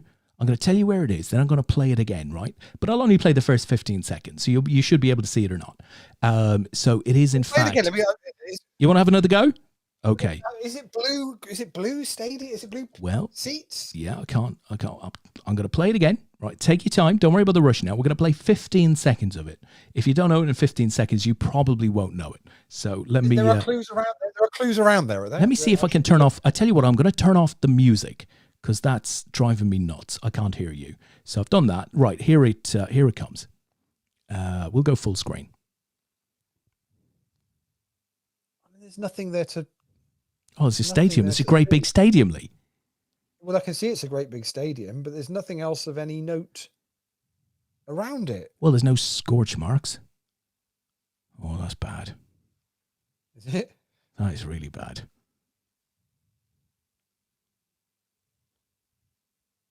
I don't see anything there to necessarily suggest. Yeah. I tell you who'd know that stadium. Richard Prue. Is that really King Power? It is the King Power. That is the stadium of Leicester City. The King Power, yeah. So, but even when you see the letters, you can't see that it's LCFC. Yeah, it looks like DDFC. Yeah. Looks like I've set you up. No, that is Google's drawing on Leicester City Football Club. Now, it's an interesting little competition we've got here. You'd have known if it was Old Trafford, obviously. There's some obvious ones that I see. Actually, you see it's better on the stream version. Oh, really? It's more, of course it would be. Of course, and what I'm seeing is perfect. I can see it obviously perfect here on the screen. That's neat though. So that's off Google Earth, yeah? Yeah. So I've now got access to Google Studio, right? I've been accepted by the compadre in there, and I can do all sorts of interesting zoom ins. Triplin says, "Wow, never thought the King Power." Yeah, see, so it's got quite a unique look to it, though. Tristan before that said he thought it was Leeds. I know, I knew it wasn't Leeds because Leeds is. Well, it's not blue. It's white. No, Leeds has got a huge, big main stand, doesn't it? At Leeds. Yeah, it's got a big potato product on its shoulder. Fair enough. But that there we go. King Power, isn't that King Power though? It is another one of the kind of those more generic. Yeah, it is. I mean, not a million miles away from St Mary's, and it's a new build. Stadium of Light. It's going Light. to cost 500 million. That sort of thing. Derby County. I'm sure they were all built with a very similar plans. That they to be able to go up a second tier if they ever need to do so. In Southampton, they've always had permission to be able to go up another tier on the main stand, and you literally just whip the roof off and literally stick another. That's pretty cool. Stick another tier on them. And there's a few of them that are like that, similar to that. I love the new smaller grounds. What they've done at places like Salford and stuff, where they at the peninsula, where they've now they've put these small brand new purpose with corporate stuff on them. It's like it's how League One and League Two have got all these like corporate boxes and things like that. It's just madness, isn't it? but they make money out of them though. There's still Well, local yeah. businesses that will happily go and pay the money for those. So Yeah. we're down to 3 in the Sunday roller. Let's bring it up. Andreas is currently chip leader. Lee Mulligan's still in there, and Marcus from Mexico is currently 3rd in that. So we'll keep an eye on that as it's playing out. They've all got similar stacks, about million and a bit each. So Simon that's is quite saying cool though. identical. I like it. Yeah. Well, you like that Yeah, little? It'd be cool little competition. Yeah, absolutely. But yeah, yeah, we just it is get people definitely on. What's the identity football say? is spot on with it. It's that's very much. But I mean, there are some really good, still good, quirky, unique. Yeah, rounds. those are probably the ones to focus in on. I have to say. Very But I much so. suppose you we could do a little competition. You wouldn't have to focus in on football grounds. It could be You anything. see what they're doing? You see what they're doing at Fulham? No. I mean, that's incredible. They've got like feels like they're kind of going out over the Thames with one of the stands. It's really high. Really? Wow. Yeah. It's a really steep stand right along the river, which they've been redeveloping it now all of this season. But they've got I think it's on one of the other stands. There's like a swimming pool or something on complex or something in there, and all sorts of stuff going on. So I don't know if you noted, but Everton, their new stadium's got planning permission now. That looks lovely. It looks really nice. Yeah, I must admit, it does look. I know they've got issues with World Heritage over it, haven't they? Have got issues because I didn't know that the waterfront at Liverpool has got World Heritage status. Didn't know that. Yeah. So I don't quite know why or how or whatever, but yeah, and apparently there's well, no idea. There was concerns over what they're building there, but I mean the pictures I've seen of what they're planning on doing there, it looks incredible. It looks good, yeah, it does. Trish is saying Craven Cottage, the balls are literally lost in the Thames. Yeah, absolutely. So what will they do with they're talking about redeveloping Goodison with housing and other bits and pieces. Watched a presentation on it maybe a year ago, and it was pretty, so it was at an earlier stage, but they had a lot of the drawings for the new stadium. They had their plans set out for Goodison, and I think they're talking about accommodations and a park, and they've got a really nice solid plan. You've got to have a nice solid plan these days for. Do you think that'll do you think that'll impact on kind of the atmosphere as such, but the community around those two grounds that have been there together for so long? With just for those that don't know the two grounds, I mean, it literally is just Stanley Park in the middle of the two, isn't it? And obviously the teams don't ever play the same home games, apart from when it's obviously it's the derby, but it always feels an atmosphere of being, you see both the grounds there, and obviously one will soon not be there. Well, have a look, see if you can see the other one. Boom, there it is. Just to the right, and it literally is just Stanley Park in the middle there. And you still park. They still have parking around Stanley Park on match days? Yeah. There's a huge car park in Stanley Park. Yeah. Just on the left of this picture as we're swinging about here, which I've parked in numerous times there. It's a members only on a match day. So it's hard to get in, but it's big. That is deceptively big there. And they're about to redevelop the opposite side to the Kop, aren't they, at Anfield as well? Well, yeah, they're going to bring the stadium capacity up to, I think, about 61 or 62,000. So on the right-hand side here is the Anfield Road end. So that is the Anfield Road behind us on the right. And yeah, they've got planning permission to redevelop that. I think work was scheduled to have started this year, but, that may now get pushed back by a year or so. Oh, what a flop! Sorry, just watching. Sevens. Lee Mulligan in with ace jack. Wow. Hits the ace, but Marcus hits his 7 with his pair of 7s, so he gets a double up after losing a hand to Andreas. So. But, yeah, that's really impressive detail, that is. So not everyone can access those videos then, Des? You need to have certain you know, it's not VIP like status. they don't need to be checking your educational record or anything. It's like, you know, you just apply. Is it a pilot license that allows you to get those? Yeah. Is that how it works? No, no to do with that. Albeit that's another interesting potential use for it. But for me, it was football. And I've set these things up as, I don't know if you noticed that they've got countdown timers on them. So, you know, my thinking was, you know, if you're going to do a match day live show or whatever, that would be the countdown to it. So in the 60 Really seconds cool. that people are coming on, Love it. you're drilling down into the stadium that the game's going to be played at. I think that's quite a nice contextualized intro. Absolutely superb. Yeah, no, I like that. I like that a lot. Talking about shows and streaming, we just recorded the latest episode of The Orbit this week. And normally we don't release who's on it, apart from the fact that all the guests tweeted about it. So it kind of meant we just they were that excited and enthusiastic about it. They wanted to get the message out there already, but it's a real special one though, isn't it, Des? It's we've got lined up. It's going to drop. It's going to release on International Women's Day, which is a week tomorrow on the 8th of March. And it is an all-female panel. And we're planning on something special on the evening as well, which will have hopefully a live watch along. So we'll keep you posted on that, because that will be super interesting. That'd be very cool to get involved in. So yeah, really interesting. But people, I'd say we had Rebecca McAdam on from Poker Stars, Diver Byrne, who's just recently signed up with GG Poker, Lynn Gilmartin, who people will know from the WPT, and I suppose APAT's very own Yvonne, I suppose, for those that have been to Malta and play the APAT events out there. The tournament director of the Malta Poker Festival was on there as well, adding some spice, as she described spice. And they're at it again. Marcus with 8s this time. It's King Queen for Lee. Lee's hit this time.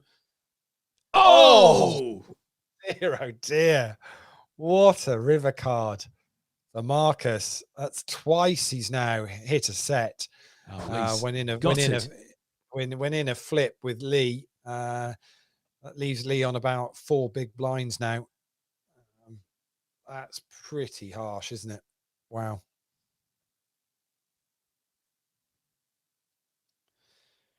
Simon says, back talking on football grounds, Forest and County closer. I'm pretty sure Forest and Nottingham Forest and Notts County are the two closest league grounds in the country, I think. Really? That's interesting. I think so.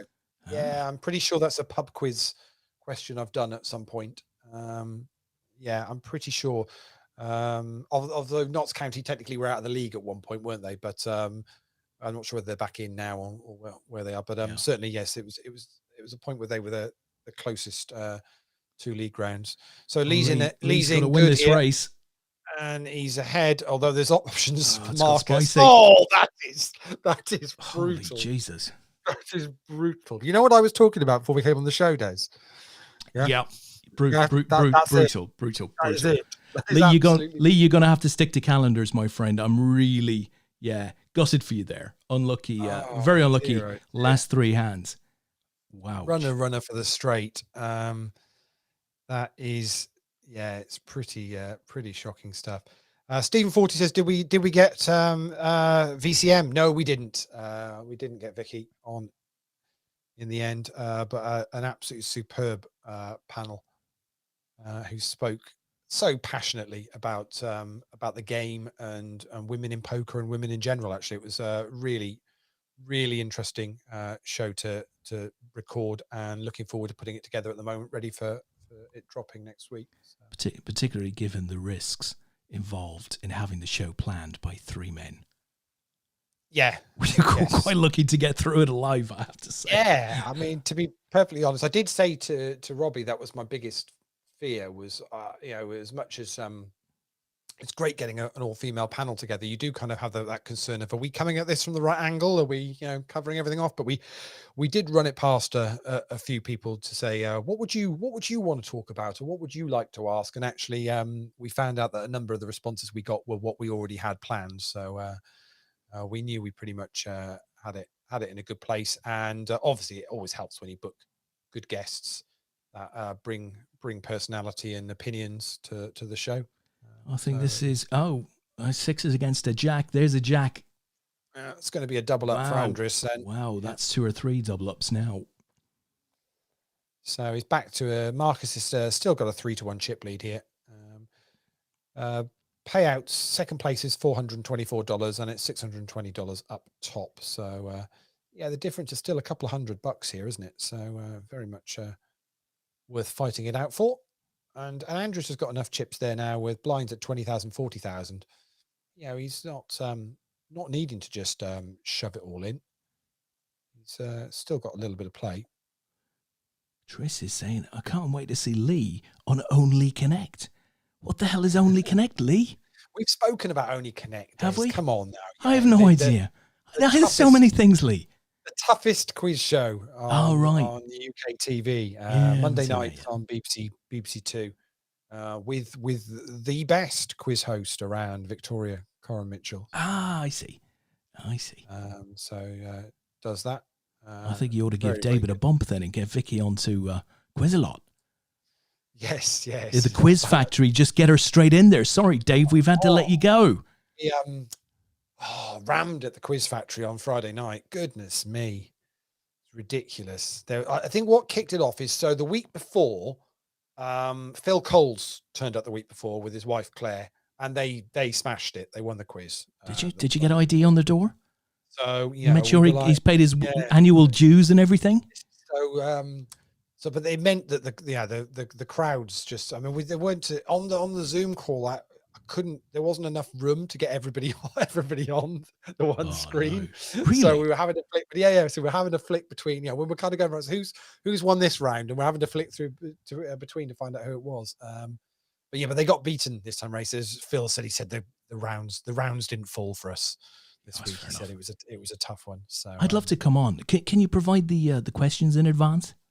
Yeah, of course, for you, Des. Yeah, we'll give you. Well, I'm a mate. I'd expect that, and I can come on then. I can look good. I mean, I won't get them all right. Obviously, I'm pretty smart.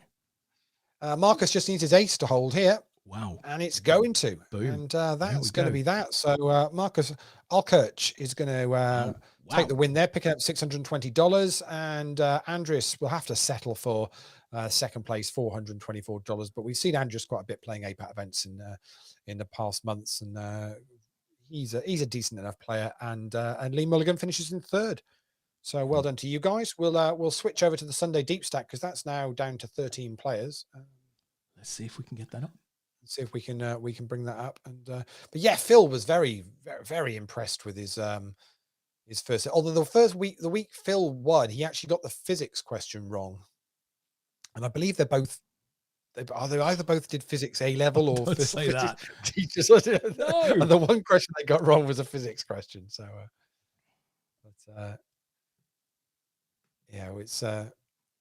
it's a good bit of fun on a Friday night. It's free for anyone that's interested. Just check out, if you can check out my Facebook or Twitter, you'll find the link to it on a Friday night. Starts at 8 o'clock UK time on Zoom. You can just tune in and have a laugh for an hour and a bit. It's good fun. Fantastic. So tell me, how are we fixed for leaderboards this week, Lee? And we've got to get you guys to do a quiz, right? We've got to have a quiz. We've got to add a quiz. Quiz, I think we've got into this somewhere. I think we'll find a way of doing a quiz on a. I mean, we could maybe do it on a Friday night or a Saturday night whilst we're still in lockdown, and get a few in or something.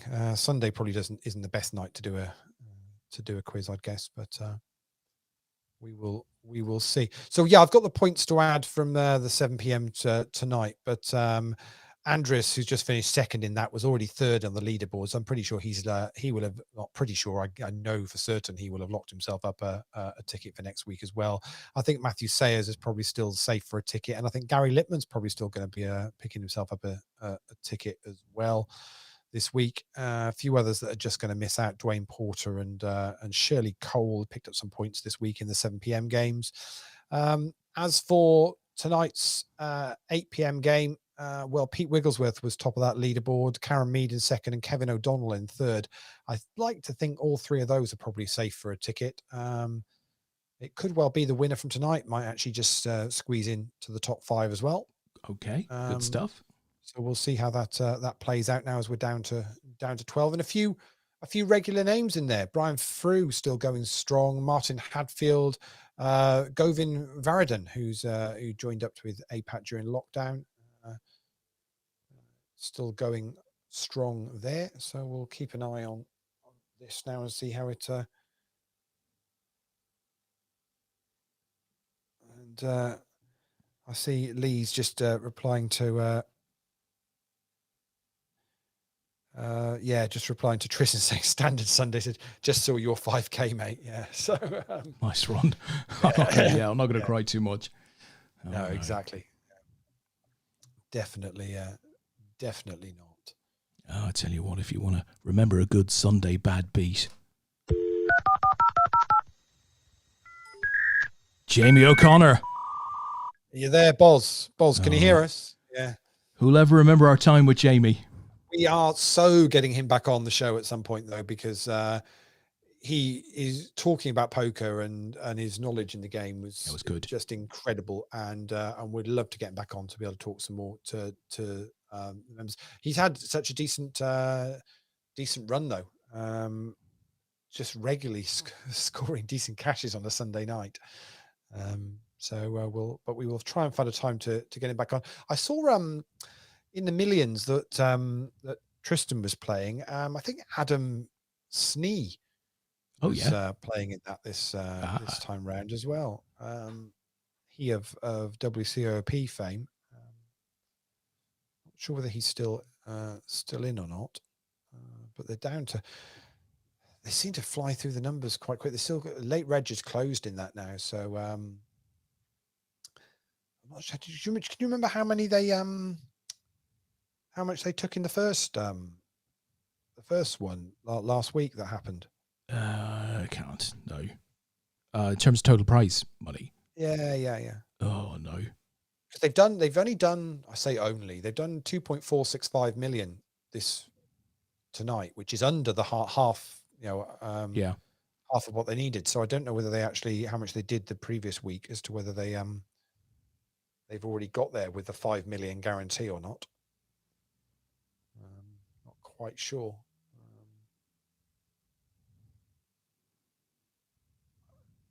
It's weird when you look at these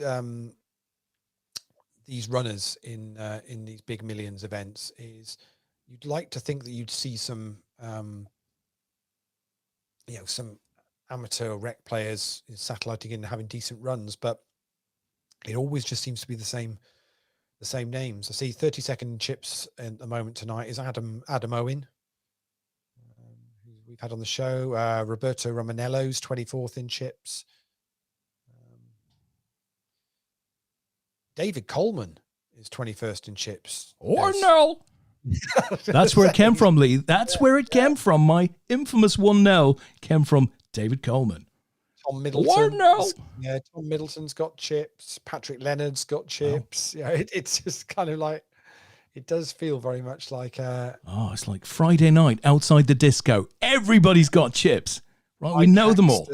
Yeah, like Axton's got chips. Listen, we have plans, Lee. We have plans. We're going to get involved in some of this action, I hope, in the coming weeks. There's going to be loads of festivals on Party. Touch wood, we should get involved, have some fun. Yeah, definitely. See, the coming up is the Irish Open. Yes, which is always a massive tournament. Is that? Am I right in saying that's the oldest one in Europe? Yeah, oldest in Europe, certainly. Yeah, no, completely agree. Triplin's just saying that's a bit late. That he's come to the party very late with that. He always watching Match of the Day, isn't he? Watching Match of the Day too, isn't he? Yeah. It's never handball. The United player Morgan Freeman handled it. VAR thought it was, but yeah, it's. I don't know what's handball anymore. I really, it's difficult. I thought it was plain and obvious. But I don't think that seems to work anymore. It's. I was so happy. I was so happy because my mate Gary, right, Gar, as I like to call him, Gaz Nev, Yeah, Does now. he got King quite F2. excited. Oh, he said, look, that's handball. I think he's going to give a penalty here. Oh, he said, I wouldn't like that to be given against me, but I think he's going to give a penalty. He was quite excited. And all of the shenanigans happened and the penalty wasn't given. But I could sense the excitement welling up in him. He's actually very good at that. You can he still manages to get his kind of his red bias across without it necessarily being too in your face. It's quite amusing to say the least. But anyway, you're best pals with him on Twitter, aren't you? So okay. Gaz and I were like best mates. Yeah, so that's we've wrote to each other a sum total of 1 time each. Yeah, and he won't be writing. Has he actually signed up? He doesn't follow you, does he? I don't think so. No, I wouldn't. I did the abuse he would get if that was the case. Yeah, I did not a rant, because I don't rant. I do not rant, okay? But Klopp had a really awkward interview with Des Kelly going back a few weeks ago after. Oh, he did on BT. Yeah, it went on for about 6 minutes, and it was just awkward. It's the one where they actually they ran out of time to talk to actually the rest of the pundits because it just went on. Yeah, absolutely. I mean, it was nearly time for the national anthem, on the channel to be played by the time they finished. It was that late. It was just awkward. That was just awkward because Klopp was just responding back in a nice sort of way. He was trying to be nice about it. And Des Kelly, who's the nicest bloke you could come across on telly, decided that this was the one time that he was going to sort of, in a very nice way, just ask awkward questions. And I remember, going on to my Twitter after the thing and just saying, look, why is Des Kelly, why is he getting involved like this? I just didn't understand the interview. And similarly, I said, I don't know why Klopp is answering these questions. It's like these two guys are way too nice to each other to just keep talking, stop talking. And but Des Kelly he's a follower on my Liverpool account. So that was, I think he's still a follower. Just did he comment or not? Or no, didn't say anything. No. I mean, I wasn't nasty. I was just simply stating, almost in a business way. Just the first thing I was taught in business was the power of STF. That was the one. That was the one where Klopp was coming back and effectively saying, well, you're making these decisions and referring to BT. That was Sport. exactly that was exactly the one, and it was just awkward, Yeah, I mean, it's really difficult. I mean, a lot of people have said for a long time now back to what we were talking about with the rugby earlier on, is wouldn't it be great if they actually could interview the referees after the game and the referees get away with murder. Yeah, and just be able to say, well, okay, this is why I did this. I'm not perfect, but this is why I made that decision. But they can actually pretty much they don't actually answer to anyone other than their bosses, who will more often than not, unless it is an absolute clanger, always back them. Yeah, simple as that. It's it's a shame from that point of view. Well, despite the light haranguing we gave to the French referee from yesterday's Wales-England game, I think he was French. Rugby referees are far superior to football referees, and I would really quite like to see football referees mic'd up. I want to hear what they're saying. I want to hear what the VAR is saying. I want to hear what they're saying to players, and I want to hear what players are saying to them. Do you not think that'll eventually that's where we'll end up with? Well, I've seen some examples of it. Over the last year, I've seen 2 or 3 examples of it. All of them worked fantastically well. So I hope so. I hope so. I think it would make things a lot better. Yeah, I think that's where we'll end up with it. It'll. And now those footballers, Lee, whatever we say bear about in the mind, refs. Bear in mind, this is the first. Well, this isn't the first year of VAR, is it? Because we've had, but obviously, just it feels like. It feels like it's regressed really badly this year. It hasn't really kind of moved on, is it? But it also feels it's been fragmented because of obviously with what's happened with COVID and lockdown, and last season was a fragmented season, and this year's been a bit like that. It's kind of, you sort of lose a little bit of track of when things came in, and it doesn't feel like we've had a proper full season of anything. It's very strange. The reality is that unlike rugby, where a lot of the VAR style decision making is black or white, right? Did he touch it down? Can I see it? Is it clear? Did he knock it on or not? You know, a lot of the decision making is based on pretty clear evidence. It would seem to me that despite VAR being in football, a lot of the decision making is still subjective. It's still, do I think that was a handball, or But I think, you know, but I'll tell is you that what the worth difference foul? is. Is that a foully handball, or is that a you know, Well, it couldn't help it handball? You know, that sort of tell stuff. you what, yeah, but I'll tell you what the difference is. It's that what you're getting in football is you're getting VAR interjecting into the game and saying you need to go and Yeah. look at this. Whereas with rugby, it's very much a case of the on-field Ref says, referee will yeah. say, this is what I think the decision should be. However, tell me if, you know, is there anything I need to know, Yeah. or actually I need to check, you know, all I want to know is, was the ball grounded, or was there anything I need to do? Yeah. Unless they're seeing anything which they want to cite a player for that the referee hasn't seen at all, which Yeah. they'll bring to their attention. But a lot of that's not, you know, it's very much the referee saying, this is, you know, this is what I think's happened. Yeah. Tell me a reason why I can't make that But decision. then you'll see Yeah. a referee, right? They'll have a referee in the studio on BT Sport on a Sunday night, whatever, after the game, or on Sky Sports after the game, and he'll give his views, right? And his views are completely different. Oh, we've made the final table, so we'll go back to the final table in a second. But you know, the in-studio ref's decision is completely different to the decision that was made on the pitch, and then you'll see the same piece of film rolled out on Sky Sports on Monday morning, and there'll be somebody in the studio there who'll have a completely different opinion again. So it's just the subjective nature of these decisions. VAR doesn't help in that scenario. And, you know, this thing about drawing lines and whether it should be from, you know, your toe or your elbow or wherever the hell it is, it's just mad, and it seems to move around all of the time. So I'm not a fan. It seems to I think really the biggest hurt the issue game. with the offside stuff in football at the moment is they still haven't actually got a exact decision on contact of the ball.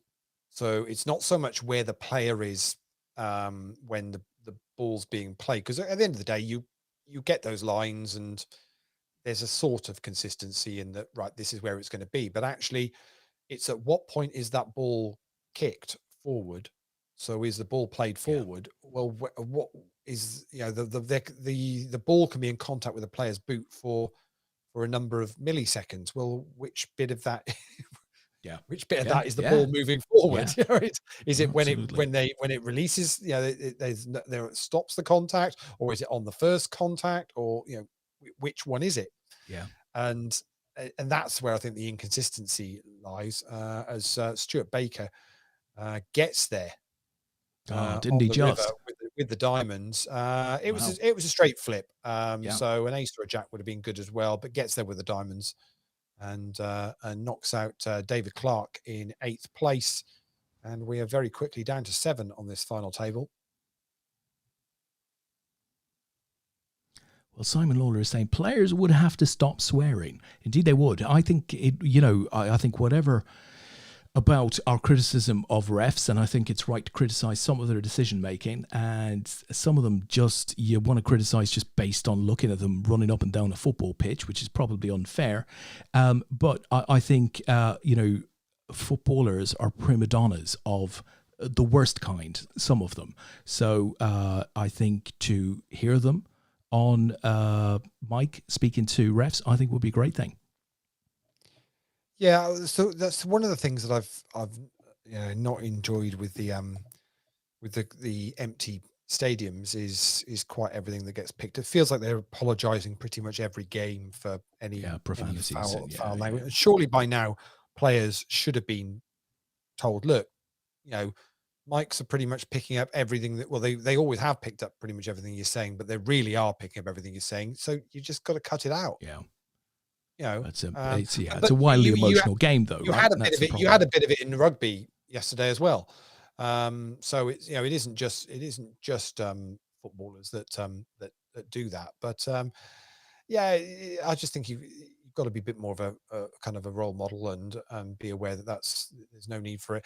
It's some of it is when they've hardly been touched and they're yelling and screaming as if they've been taken out by a sniper, and it's just.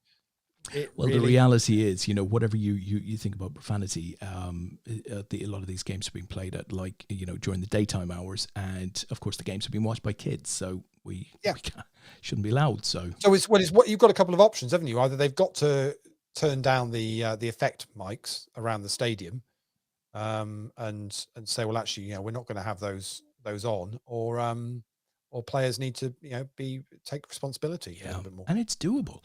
Mo Salah scored a magnificent goal this evening against Sheffield United. An amazing goal that was met with a huge array of cheering and what have you from the fake studio sound system for about 3 seconds, at which point everybody noticed that the ball hadn't in fact gone into the net. It had missed the post, it had bounced off the boards at the back and rustled the net that way. So yeah, it was just mad to hear all of this cheering followed by I do quite silence. like what they've done. I mean the audio companies that have obviously had to work quite hard to come up with this kind of concept of chanting and crowd noise depending on where the ball is going and whether there's an attack or a shot. It's clever. It's pretty clever.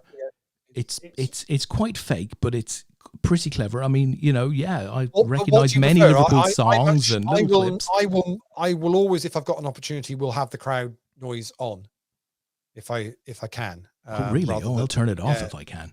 Oh, really? I know. I will always have it on if I can. If I got the choice, I think is it Sky main event? Normally it's on, and it's Premier League where it's not. If I can have it on, I will normally have it on.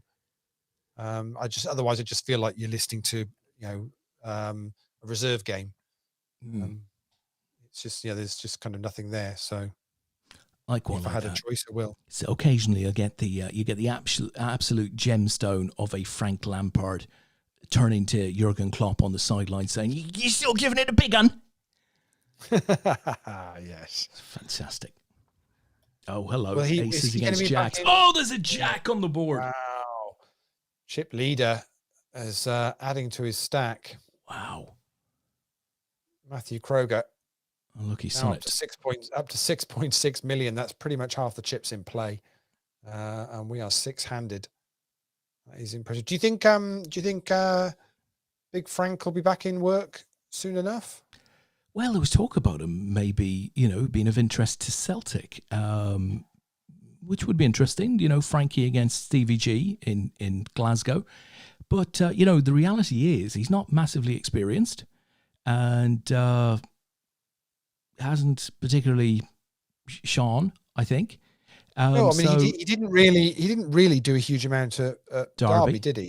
And he did okay. I think his report card would probably say okay at both Derby and Chelsea, but you might argue at Chelsea, he had the opportunity to spend a lot of money in pre this season, and he did. Fair play. He got out and he spent the cash, and that's not always easy to do, but he did it.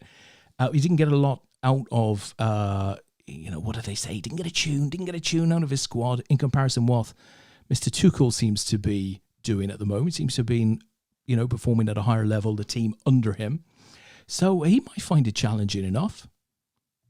But he does present himself very well. And, of course, he was a massively successful footballer. So he's likely to at least get one other chance.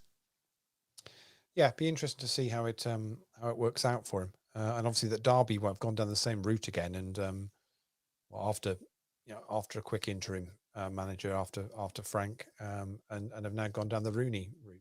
Yeah, it's just the thought of taking your next job, knowing with some degree of certainty that Neil, what's his face? Neil, oh help me, what's the name of that manager? Neil, who's he with? Who's he rescuing at the moment? Oh, right. Yes, I'm with you. Yes, you know the one I'm talking about. You just know, 6 months after you take the job, Neil is likely to come in to try and rescue your team from relegation somewhere. Would you say it's a likelihood though for Lampard if he didn't get success with the next job that he take it? I mean, it kind of makes it very difficult for him to continue. Well, Frank could always, right? There's every chance that he could end up in the States. And that might be attractive to him, or he could end up in Saudi Arabia, so I'm sure I have no doubt that if he wants to stay within the game, managing as opposed to doing the media side, I've no doubt. I mean, because that, Gary Neville dabbled, but very quickly, it didn't work out for him and didn't last very long, and went back to doing what he does best. I mean, but I think Gary Neville is very managed about 2 weeks at Oldham, I think it was. And I think and that Gary Neville is very unique. I think he's really quite unique in that he isn't up his own arse. He's one of the few footballers that I think qualifies for that. And, he's smart enough to know, well, I've got lots of other things that I love doing. I don't need to be just doing this because I'm capable of doing other things. And he does. He's got multiple business interests on top of his media stuff. Lee Mulligan and Triplin both Warnock. There we go. Warnock yeah, for you, just to help you out there. That's the one. I had a picture of him in my mind, but I couldn't. That's unfortunate for you. Yeah, that was actually. There was a video put together, a meme or something on Twitter a little while ago with Neil Warnock. He was integrated into some song from the 90s. That was fantastic, absolutely fantastic. Brilliant.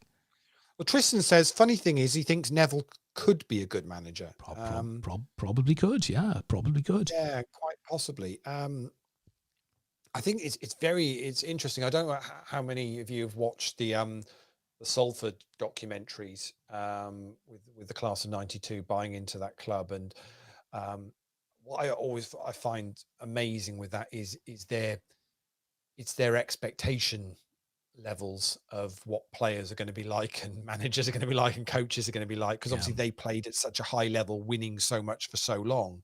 And although they all admitted that they try not to compare, and it's very difficult I think one of the challenges that Neville would face going back into management would be, he doesn't strike me as the type of person who wants to surround himself with fools.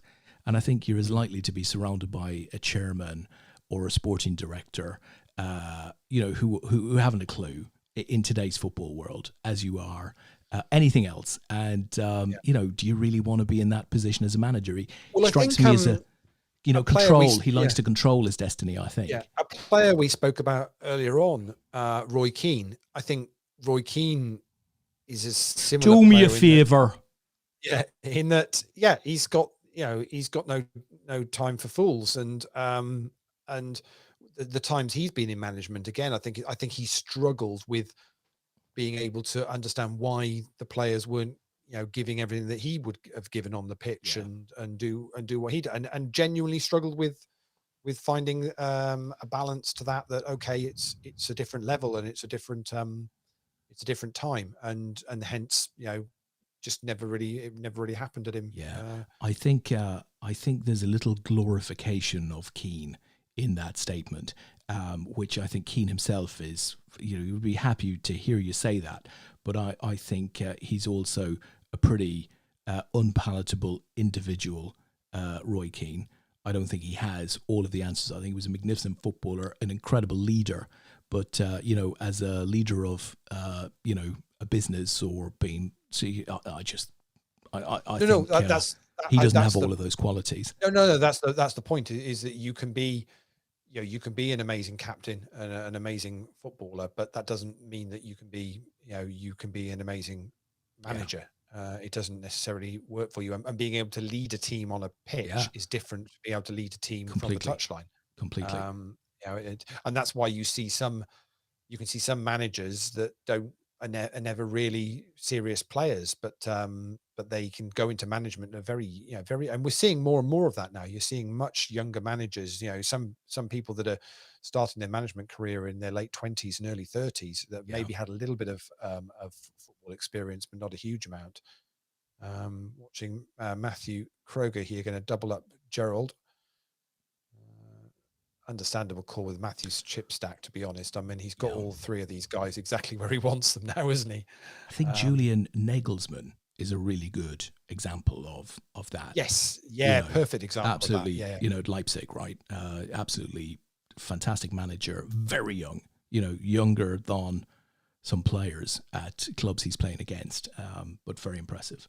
And that's a difficult one. I mean, I suppose age isn't anything, and you're seeing that actually. younger and younger players now Yeah. are becoming, whereas it used to be, players between the ages of 17 and 21, 22 maybe were part of a team. Well, in But some I would teams now, imagine, they are some of them, they are the absolute stars of the team. And you look at that Borussia Dortmund side at the moment. Haaland, And incredible. and their big stars are all Kids, kids, basically, absolutely kids. Just looking in the chat of what we're watching here, guys. Matt Kroger's just gone, okay, no That's more it. free double ups. No more. Good luck with that, Matthew. Enough's enough, he said. Until the next one that he's going to call, which could be now. Brian shoved on him. He's in the big play. He's made the call. Oh, dear, oh, dear. There he is. Oh, he's in the jack. He's got a piece of it. He's got some bits there, but did he not read his own comment? Matt, you said no more free double ups. And what did you do? Don't say we did more. Maybe one more. He says, okay, maybe one more. Oh, fantastic. Fantastic. Oh, dear, oh, dear. When the game goes for you, it goes for you. There's nothing you can do. No, absolutely not. So whilst we're watching this one play out, let me give you a quick update on the leaderboard from the 7 p.m. games for this week. All these guys are going to be picking up $33 Sunday roller tickets for next weekend. Andreas Aquilia is ended up top of that leaderboard. Well done to you. Matt Sayers in second, Gary Lippman in third, Kevin O'Donnell in fourth, and Sergei Peremetov in fifth. So you will all be picking up $33 Sunday roller tickets for next week. And anyone that had them for the week before, they didn't actually get make it into accounts for this week. So you'll all be able to use those for next week as well. So, and should be good. And hopefully we've got John Young booked for the APAT show next Sunday. Really looking forward to that, John, to have a catch up with John and see how everything's going for him at the moment. I used to play home games with John back in the day before APAT was ever a thing. You had a right proper home game thing going on, didn't you? Really, great. And isn't it always the way? And I see so many of them within the APAT sphere. Home game creators who, they step up and they create these games. In live, it was always a live thing, and you'd show up at their house and you'd bring your whatever you wanted to eat at midnight and your beers or whatever you wanted to bring, and you'd have a juicy game. And Dave Potts was the guy who ran the Friday Night Poker was the name of the club, and we just a ton of members. And there were times when Potsy's missus would be away for the weekend, and he'd have 4 or 5 tables set up across the house, and everybody would wander in on a Saturday at like 2 p.m., 3 p.m., play till 2 or 3 in the morning, and he was just fantastic. Those were amazing days. It's like jazz games, wasn't it? Home games, at Shea Chair, where absolutely, as we lose Gerald here in 4th place, 2 pair for Matt. Gerald has hit the top pair with the ace, with his ace queen, but unfortunately that's not going to be good enough on this occasion. But Brian and Vesislav. We'll go with Vesislav.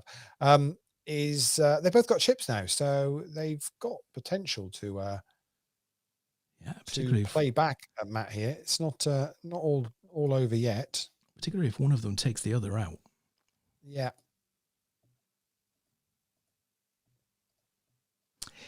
Trump. I don't know if he's on stage yet. Who's he? Oh, hello. Here we go. Game on. Queens versus Ace King, and Brian gets there. Brian gets there on the river. That's got to be pulling his hair out. Now, all of a sudden, Matt's got to be a little bit clever about how he plays this now. I'd suggest stepping away from the PC for about 3 or 4 minutes. It's a tricky one, that's for sure. Winner tonight is probably going to just scrape into the top 5 for the week. So if whoever wins this tonight should just about get there. Actually, Brian could actually end up topping the table if he was to win it, because he already picked up some points this week. But I certainly think whoever finishes top of this is just going to get enough points to scrape into 5th place. We Pick do up like an added value ticket. So we do like a Sunday night with something to play for. yeah. So, but that is all gonna change with our new leaderboards moving forward, which we might well bring in for next week. We'll see. We'll make a decision tomorrow as to whether we can get everything signed off and agreed. But we'll post up the details as soon as we've got that done. But it'll be no less added value than we've been doing for the past few weeks anyway. So, and for some people, potential for it to be significantly more. If you can keep top of the leaderboards for week after week, you will ladder up your prize every week. That's the plan. Have you tried Clubhouse yet, Lee? You talked about Clubhouse the other day. I've not, but it's a new in thing that all the cool kids are involved in, isn't it? Yeah, I'm not sure. I'm not sure cool kids describes the people on there, but a lot of them think they're cool. Very much the flavor of the moment is it's a startup haven. It's a haven for investors and mentors, all of that sort of stuff. So it feels very businessy. It's quite interesting. Okay. It's quite interesting. But the beautiful thing is it's just audio. It's just audio, no video. Okay. So the new thing that I downloaded the other day, which I was going to chat to you at some point about, is wow, sounds tasty. Yeah. That's it. Quite cool. That's the whole thing. Double M H double M. Double M H double M. Yeah. Pronounce that again. Well, the H must be silent. It's sort of, yeah. It's I like it. Yeah, no, how much? Genuinely, can I buy in early? You've not got a Mac, have you? So they're beta testing on Windows at the moment, so you can get in there if you. That's got to be some sort of ism. That's a Windows-ism, isn't it? You've got to have a Mac. It's very it's quite cool. It's for doing kind of video calls and that kind of thing. But it allows you to, it kind of embeds your presentation behind and to the side of you, and then you can resize yourself and move yourself around. And it's very, very neat. Very neat. I like that. Now I know how it got its name.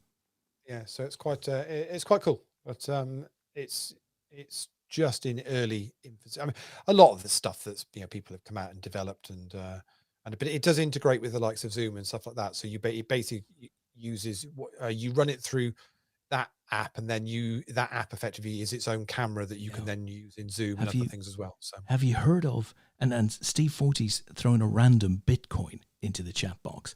Don't chase it, anybody. I don't think you can actually cash that one, but Bitcoin would certainly gets mentioned on Clubhouse. Make no mistake. One other thing that does get mentioned on Clubhouse, and I'd heard about this, prior to my Clubhouse experience, but have you ever heard of NFTs? Nope. Okay. You might. Now, I couldn't tell you what NFT stands for. I'm sure it stands for something. I don't know. I don't know what it stands for, but I can tell you. I can tell you what it's about, though. It's about digital assets, unique digital assets that people are buying and selling. So let's say a unique digital asset was Aguero's goal in 2012, City against QPR. Okay. So if you buy that unique digital asset, you own it. And, it goes up in value. Other people might want to buy it from you. So that is an example. So the NBA, I think it's the NBA, have gone into this big style, and they're selling things like, certain hoops that were made by famous players and stuff like that. And if you don't have the physical, you don't have the physical asset. No, it's a digital asset. Yeah. Digital just asset. A bit bonkers, isn't it? Well, it is, but is it any more bonkers than Bitcoin? Well, possibly not. How cool would it be to say, I own Aguero's goal? I own the digital asset. Now, I don't know Whether that means that, somebody, if they wanted to replay it on the internet, would have to pay you a license fee. That I have no idea about that sort of stuff. I've just got as far as it's a digital asset. You can buy and sell it. So obviously you could only buy it from whoever physically owns the rights. So we, for example, the final hand of the WCOAP from 2 weeks ago, we've got that filmed. We could sell that to the winner of the event as a digital asset. Now, I dare say you wouldn't want to buy it, but that's an example of rights owners monetizing their rights. I'm just reading up now on the NBA Top Shot, which is what you've just been talking about. Oh, okay. $200 million worth of sales have already happened. I mean, it's insane. It's big. It's big. I put it up on screen because they're on a break. That's just phenomenal. So it can be other unique things. It comes down to the point, but it's back to the point of it's the same as crypto, isn't it? It's what exactly, who's owning what? But as you've always quite rightly said, but it's no different than currency. Effectively, it's no different than anything. It's got, if it's got a perceived value, then effectively it's fair game. If there's demand, it's got a price. But it's no different. If you think about the valuations that have been attributed to art, right? So a Picasso, which is some bonkers. It's just such as some bloke who did a bit of drawing. Frankly, some of it's quite questionable, but people want it. That makes it valuable. It's bonkers. And obviously, the demand for that can be driven by one particular art critic's view on it, or its perceived value in the art world, and that's how it can be. It can be driven up, isn't it? To be honest, is exactly what happens in something like the FTSE 100. Your share prices, right? Somebody can impact a price by a rumor, a bank or whatever can easily manage that off. It's insane very, stuff. very true.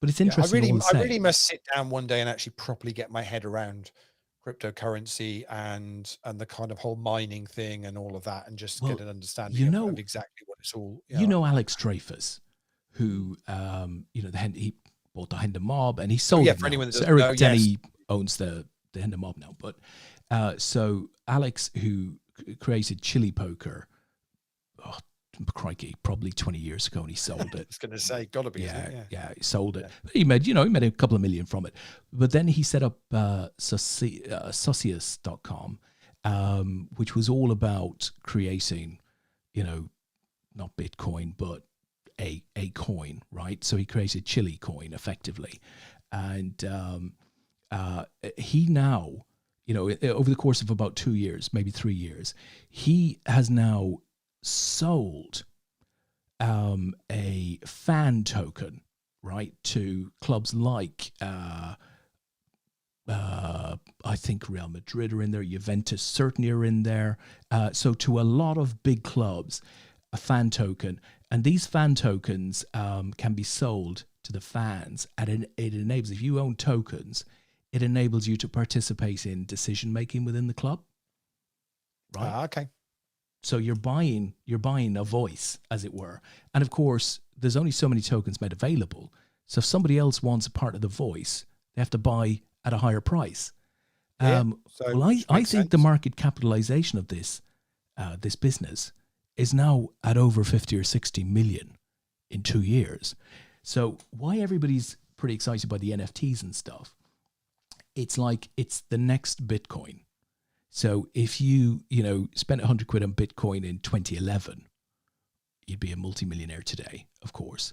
So the question is, do people sell their Bitcoin? So are there people that have actually made money out of Bitcoin and have now bought back into normal, old school currencies and have just gone, thanks very much, brilliant, and are out? Of course, why not? Yeah, but I'd imagine if you were forward thinking enough to have bought into Bitcoin, the chances are you're not going to be investing in today's currencies, today's traditional currencies. You're going to be investing in other high risk sort of platforms. So the question is, but on the assumption that they don't go, but at some point would you not go, well, okay, this is this is too high risk. I'm just going to go back to what I don't even know what is even low risk anymore. I'm not sure. I don't think so. I mean, I'm sure a lot of people have sold at points and then regretted it, like, 6 months later. Oh God, if I'd only held on, right? But I think because the market's been continually going up and then down and then up, it's offered several opportunities for people to get back in again, right? So I sold at a peak, it's gone down. I'm going to get back in now. Now, when you get back in, of course, there's always a danger that it's going to continue going down, that it might never come back up again. And similarly, if you sell on an upswing, there's always a danger that you haven't reached anywhere near the peak. So, it's speculative. The only science to it is that you found something. We'll put this up. You found something that you think there's going to be, demand outstripping supply at some point in the future, and you've got in early. So you've managed to get some of it. Yeah. And I think that's one of the questions with NFTs at the moment. Is this actually going to become a thing? And if so, how do you get in? How do you get in at this point?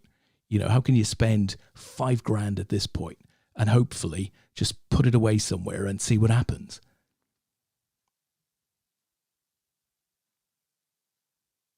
Yeah, it's an interesting one to say the least. We just missed Brian doubling up Vasislav, so he's now got 2.5 million in chips. Brian on 3.5 million, and Matt's just scooping up there, so back up to 7.5 million. So great, still a little bit of play. We're getting a lot of lines at 50,000 to 100,000. So even the short stack here's got 25 bigs at the moment. So getting some good info from Mr. 40. NFT is a non-fungible token. So it's cryptocurrency effectively. Bit like the crikey. So if you invested in Bitcoin 1,000, say 8 years ago, then sold today, they got 1 million now. 10,000. I'm questioning slightly those values, Steve. So you're saying if you invested 10,000 in Bitcoin, I know it's 1,000 in Bitcoin. 8 years ago, it'd be worth 1 million today. Nice. And Lee is saying, I'm shorting Tesla at the moment. That's interesting. Is he doing that on his own, do we think? Is he just going to take him down himself? Are you doing that because of the new blue gas, Lee? He thinks the BTC investment is dangerous for them.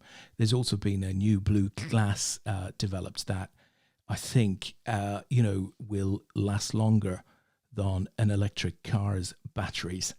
But of course, all of that stuff is variable, right? But it's completely clean, this new gas. And right now you can get an extra 50 miles per gallon or per tank out of it, apparently.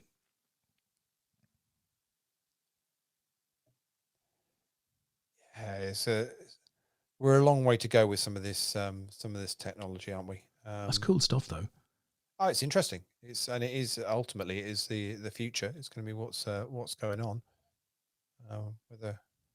Whether we're all still around to see it all come to fruition is another thing altogether. But I don't know. I mean, when do you think in the UK we genuinely will be seeing, electric cars on the roads? Well, a lot of the car companies have set targets, right? So did we see, was it Jaguar or somebody in recent weeks said 2030? They want to move the fleet to all electric. So I'm not entirely sure, but it's certainly something that is on everybody's minds within the industry. Oh, Matt makes the call with deuces again, and it looks like he's going to be doubling up again. I mean, the trouble with the call with the deuces is, at the very least you're flipping. I can't believe he's got 8.6 million chips. Every time I look, he's doubling somebody else up. Where are the chips coming from? Is he palming them from another table? Check. Yeah. I suppose that's the challenge with new tech, Lee, right? Because you can set a roadmap to say in 10 years' time, we're all going to do this. But actually, the tech changes within 10 years. There might be something far better, a completely different avenue to go down. Massively. And the thing with things like electric cars is we're still not there with an infrastructure yet. Yeah. There's still a long way to go before that's going to be in place. I mean, for anyone that watched, and I've mentioned it on the show a number of times, the Apple TV show, Long Way Up, with Ewan McGregor and Charlie Borman, where they did up from basically the southern tip of South America up to LA on electric bikes. The charging, or trying to get these bikes charged overnight to do what they wanted to do, and the range that these things could go was just bonkers. It was just such hard work, and so there's so many parts of the world where basically you could be talking 50 years plus before they even be in a position where they could do this kind of thing. I think even in the UK. Well, listen, you don't want to be that guy on your motorbike, right? Somebody pulls you over and asks you, well, why are you pulling a caravan with a motorbike? And you're saying, well, that's not a caravan, that's my battery. Yeah, exactly. Yeah. But the point is even now, I mean, the range of some of the vehicles, I think the new Mini electric that they brought out, which it's not cheap. It's, 25, 30 grand's worth. And it had a range of about 300 miles, and that was kind of it. And a charging, it's not even so much the case that, you can quickly stop off for 15 minutes and you'll be good to go again. No, you were like hours and hours before you'd be able to charge the battery up. I mean, that's just not practical. I mean, imagine when you were doing your kind of commuting down to the south coast from where you lived, Des, every week. I mean, you couldn't have done that in an electric car. It just wouldn't have been practical for you. I don't think. Well, it'd probably have made it on a single charge. It would have been a pain could have done in the it. arse, though, but the point it? is, if you're deciding to go away for a week, or if you're on a business trip to somewhere new, you don't want all of the hassle of trying to figure out where the bloody charging ports are, and all of that sort of nonsense. You get an emergency somewhere. It's like, it's just a hassle at the moment, but that will change. That will change over time. Yes, I think it's still a case with a lot of these things, technology wise, it's, and it actually doesn't matter whether we're talking about a car or we're talking about a mobile phone. We are still way behind on battery technology. Listen, you go back, and as soon as that changes, that will be an absolute game changer on what goes on in technology, in everything. Lee, you go back 30 years, it was exactly the same with McDonald's, right? I'm not going down the motorway unless I know where the McDonald's are, right? And if necessary, that's where we're going to for our holidays this year, right? We're going down that motorway. There's going to McDonald's. They're everywhere. Yeah, it is a case of it will move on. It will be, we'll get there with it. And it's saying it doesn't matter whether you're talking about, say your laptop or your mobile phone, and eventually the battery technology will be that good where mobile phones you'll be you probably won't even need to charge them up for a month or something like that. It'll be that sort of ability to hold charge, and that's when things will massively move forward. But it is weird. It's you're seeing more and more electric cars on the roads. It's quite strange. You get them occasionally, they drive up and down our road and it's just so quiet. It's just you don't even hear them coming. And they can be fastly. They can be you have the misconception they're slow, but do not hear them coming. No, exactly. It's just it's quite scary. But I think is it Amazon are putting out a fleet of a lot of their delivery vehicles now are more and more electric, the vans and stuff. Well, that's going to help the investment in the infrastructure, right? Because if Amazon are getting behind it, somebody's going to put the infrastructure in. It makes sense, doesn't it, for them? Obviously, that means we're then solely reliant on, on the power grid. That's of course is the other issue is, whereas you could with a car you can kind of get started and go if you need to, and you're not reliant on have to have things charged up. Whereas that obviously just plug the power grid into Peloton bikes. Yeah, exactly. It'll all be fine. Not a problem. They're expensive. They are. I did look into them, and I wasn't so much the price of the bike in the first place. It's what you then have to pay on a monthly basis to actually use any of their stuff. Right. That's a lot of money for what I would unfortunately call an art installation. because after the first month, it's going to sit there. Somewhere to hang your clothes, to dry. Sweet, yeah. But actually, the Apple Fitness Plus stuff is actually pretty good. Have you invested into it?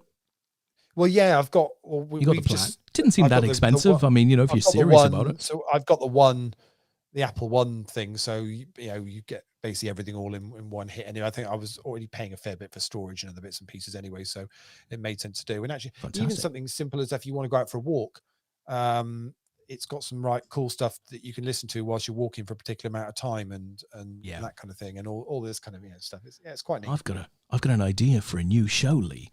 Right, we plug you into the heart monitor, get you in the 5K, right? You and Tristan, both of you, like monitored up, and we just watch your blood pressure and your heart rate as you play key hands. What's not to like? Sounds good. I'll tell you what I genuinely want to do. As I haven't played massive amounts of poker this year, but the last week I was really wanting to play the millions, and basically I've just got absolutely beaten up this week. I'm fairly demoralized with the whole thing, but I quite fancy doing some sort of challenge, whether it be using the daily legends on party poker, and maybe getting one or two people that want to agree to play this a set number of the games in a week, or maybe on a Sunday night we just do it, and say we'll all play the same ones and have a little bit of a side wager as who can do best out of all of them. Something to focus my mind on trying to do some of these, or maybe we try and have a go at something like the Irish Open, maybe, and see what we can do on that. I think that'd be quite a bit of fun to do. I know that they've done it on some of the Party Poker TV stuff. I've seen the Staple Brothers and doing these kind of little challenges and things like that. I think it'd be quite a good bit of fun to do. Maybe when we get the new APAT schedule confirmed and all tidied up, maybe we'll look to do that. And, like it. And tie into the group. You'll definitely get takers. Yeah, I think so. Be quite interesting to work out. Mr. 40 is still trying to work out how much Bitcoin was worth 8 years ago.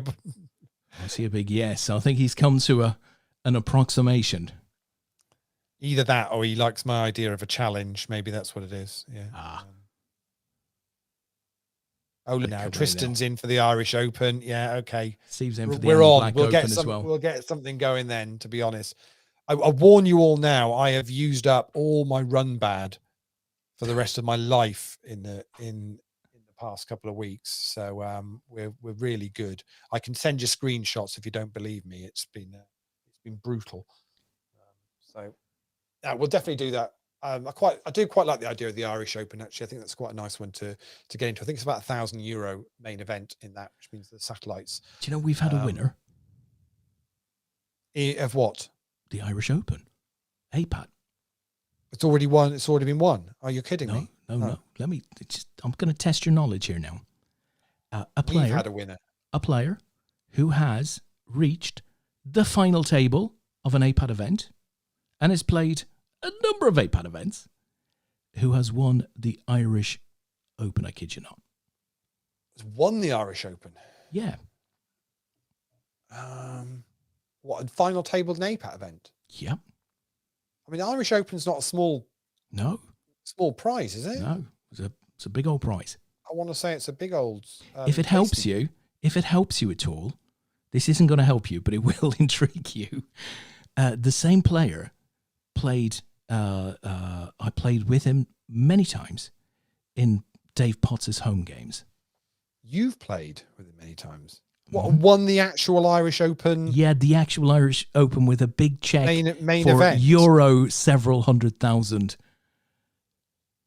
potatoes. Are we talking won it a long time ago? Are we talking then? Well, it certainly wasn't in the last year or two. But it was within, he made the final table of an APAT. So it was, within the last 14 years. Is that it? That's it. How do I not know this? Is that over?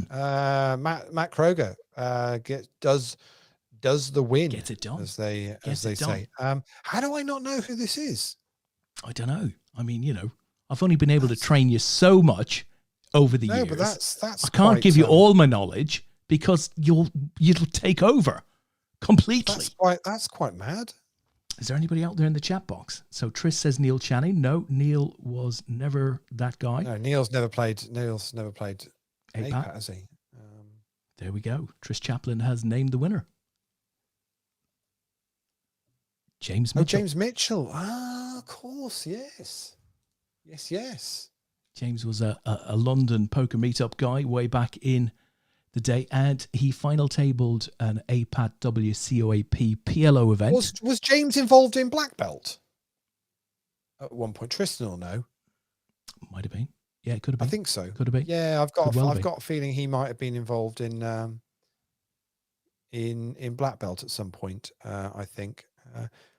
But yeah, so that's the let's just quickly tie up the deep sack whilst we're there. So Matt Kroger picks up the win. Very well done to him. Vasilov finishes in second, Brian Frew in third. So the leaderboard, Pete Wigglesworth tops that leaderboard for the week. Karen Mead in second place, Kevin O'Donnell in third. Matt's win tonight actually got him into fourth in the end. And Brian Frew picks up the fifth place finish. So you'll all get Sunday Roller tickets for next week. I'll make sure those are in your account during the week. So well done. So Triplin says, a little bit. Yeah, in Black Belt. Yeah, I thought James had a little bit to do with that as well. But that's interesting. But Irish Open, I think, is a good one. I think it'd be a great one. It'd be I'm nice sure you get get a bunch of people in. Yeah, you can satellite in from.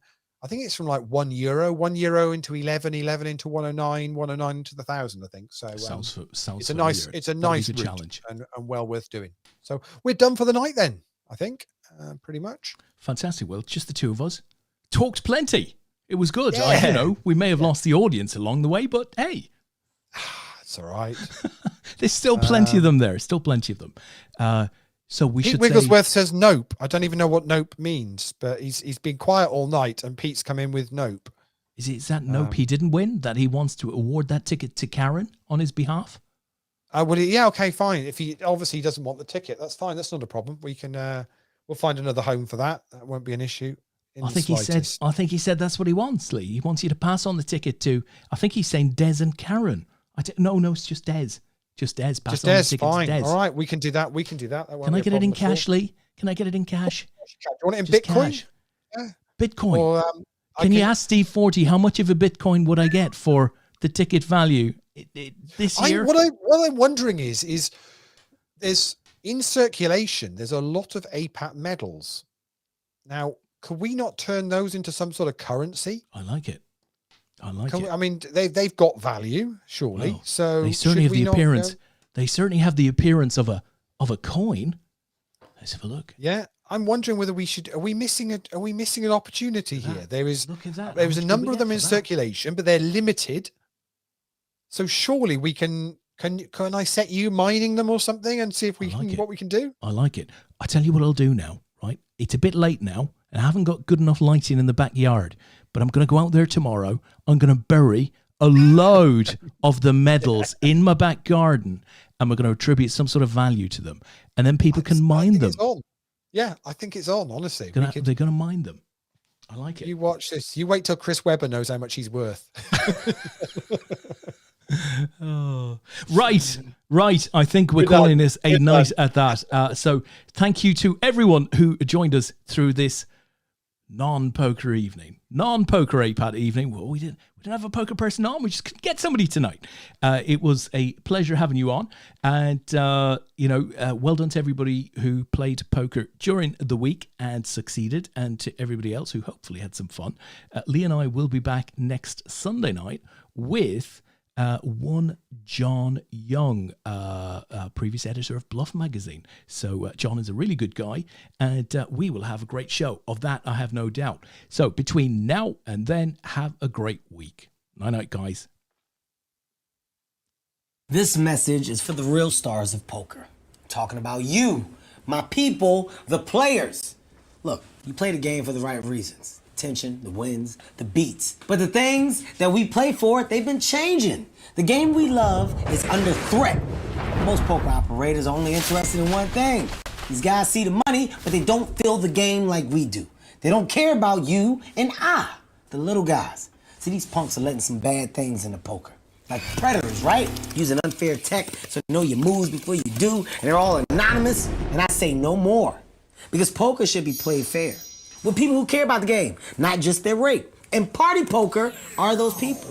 We're putting players first because we are players first. Party poker gives over a third of their revenue back to players. And we're innovating. That's why players are joining us every day. Like these guys. Legends. Fellow legends. If you love poker, like we love poker, it's time to join Party. Because this is poker. Oh, man. Okay. We're here. Yeah. It's a party, people.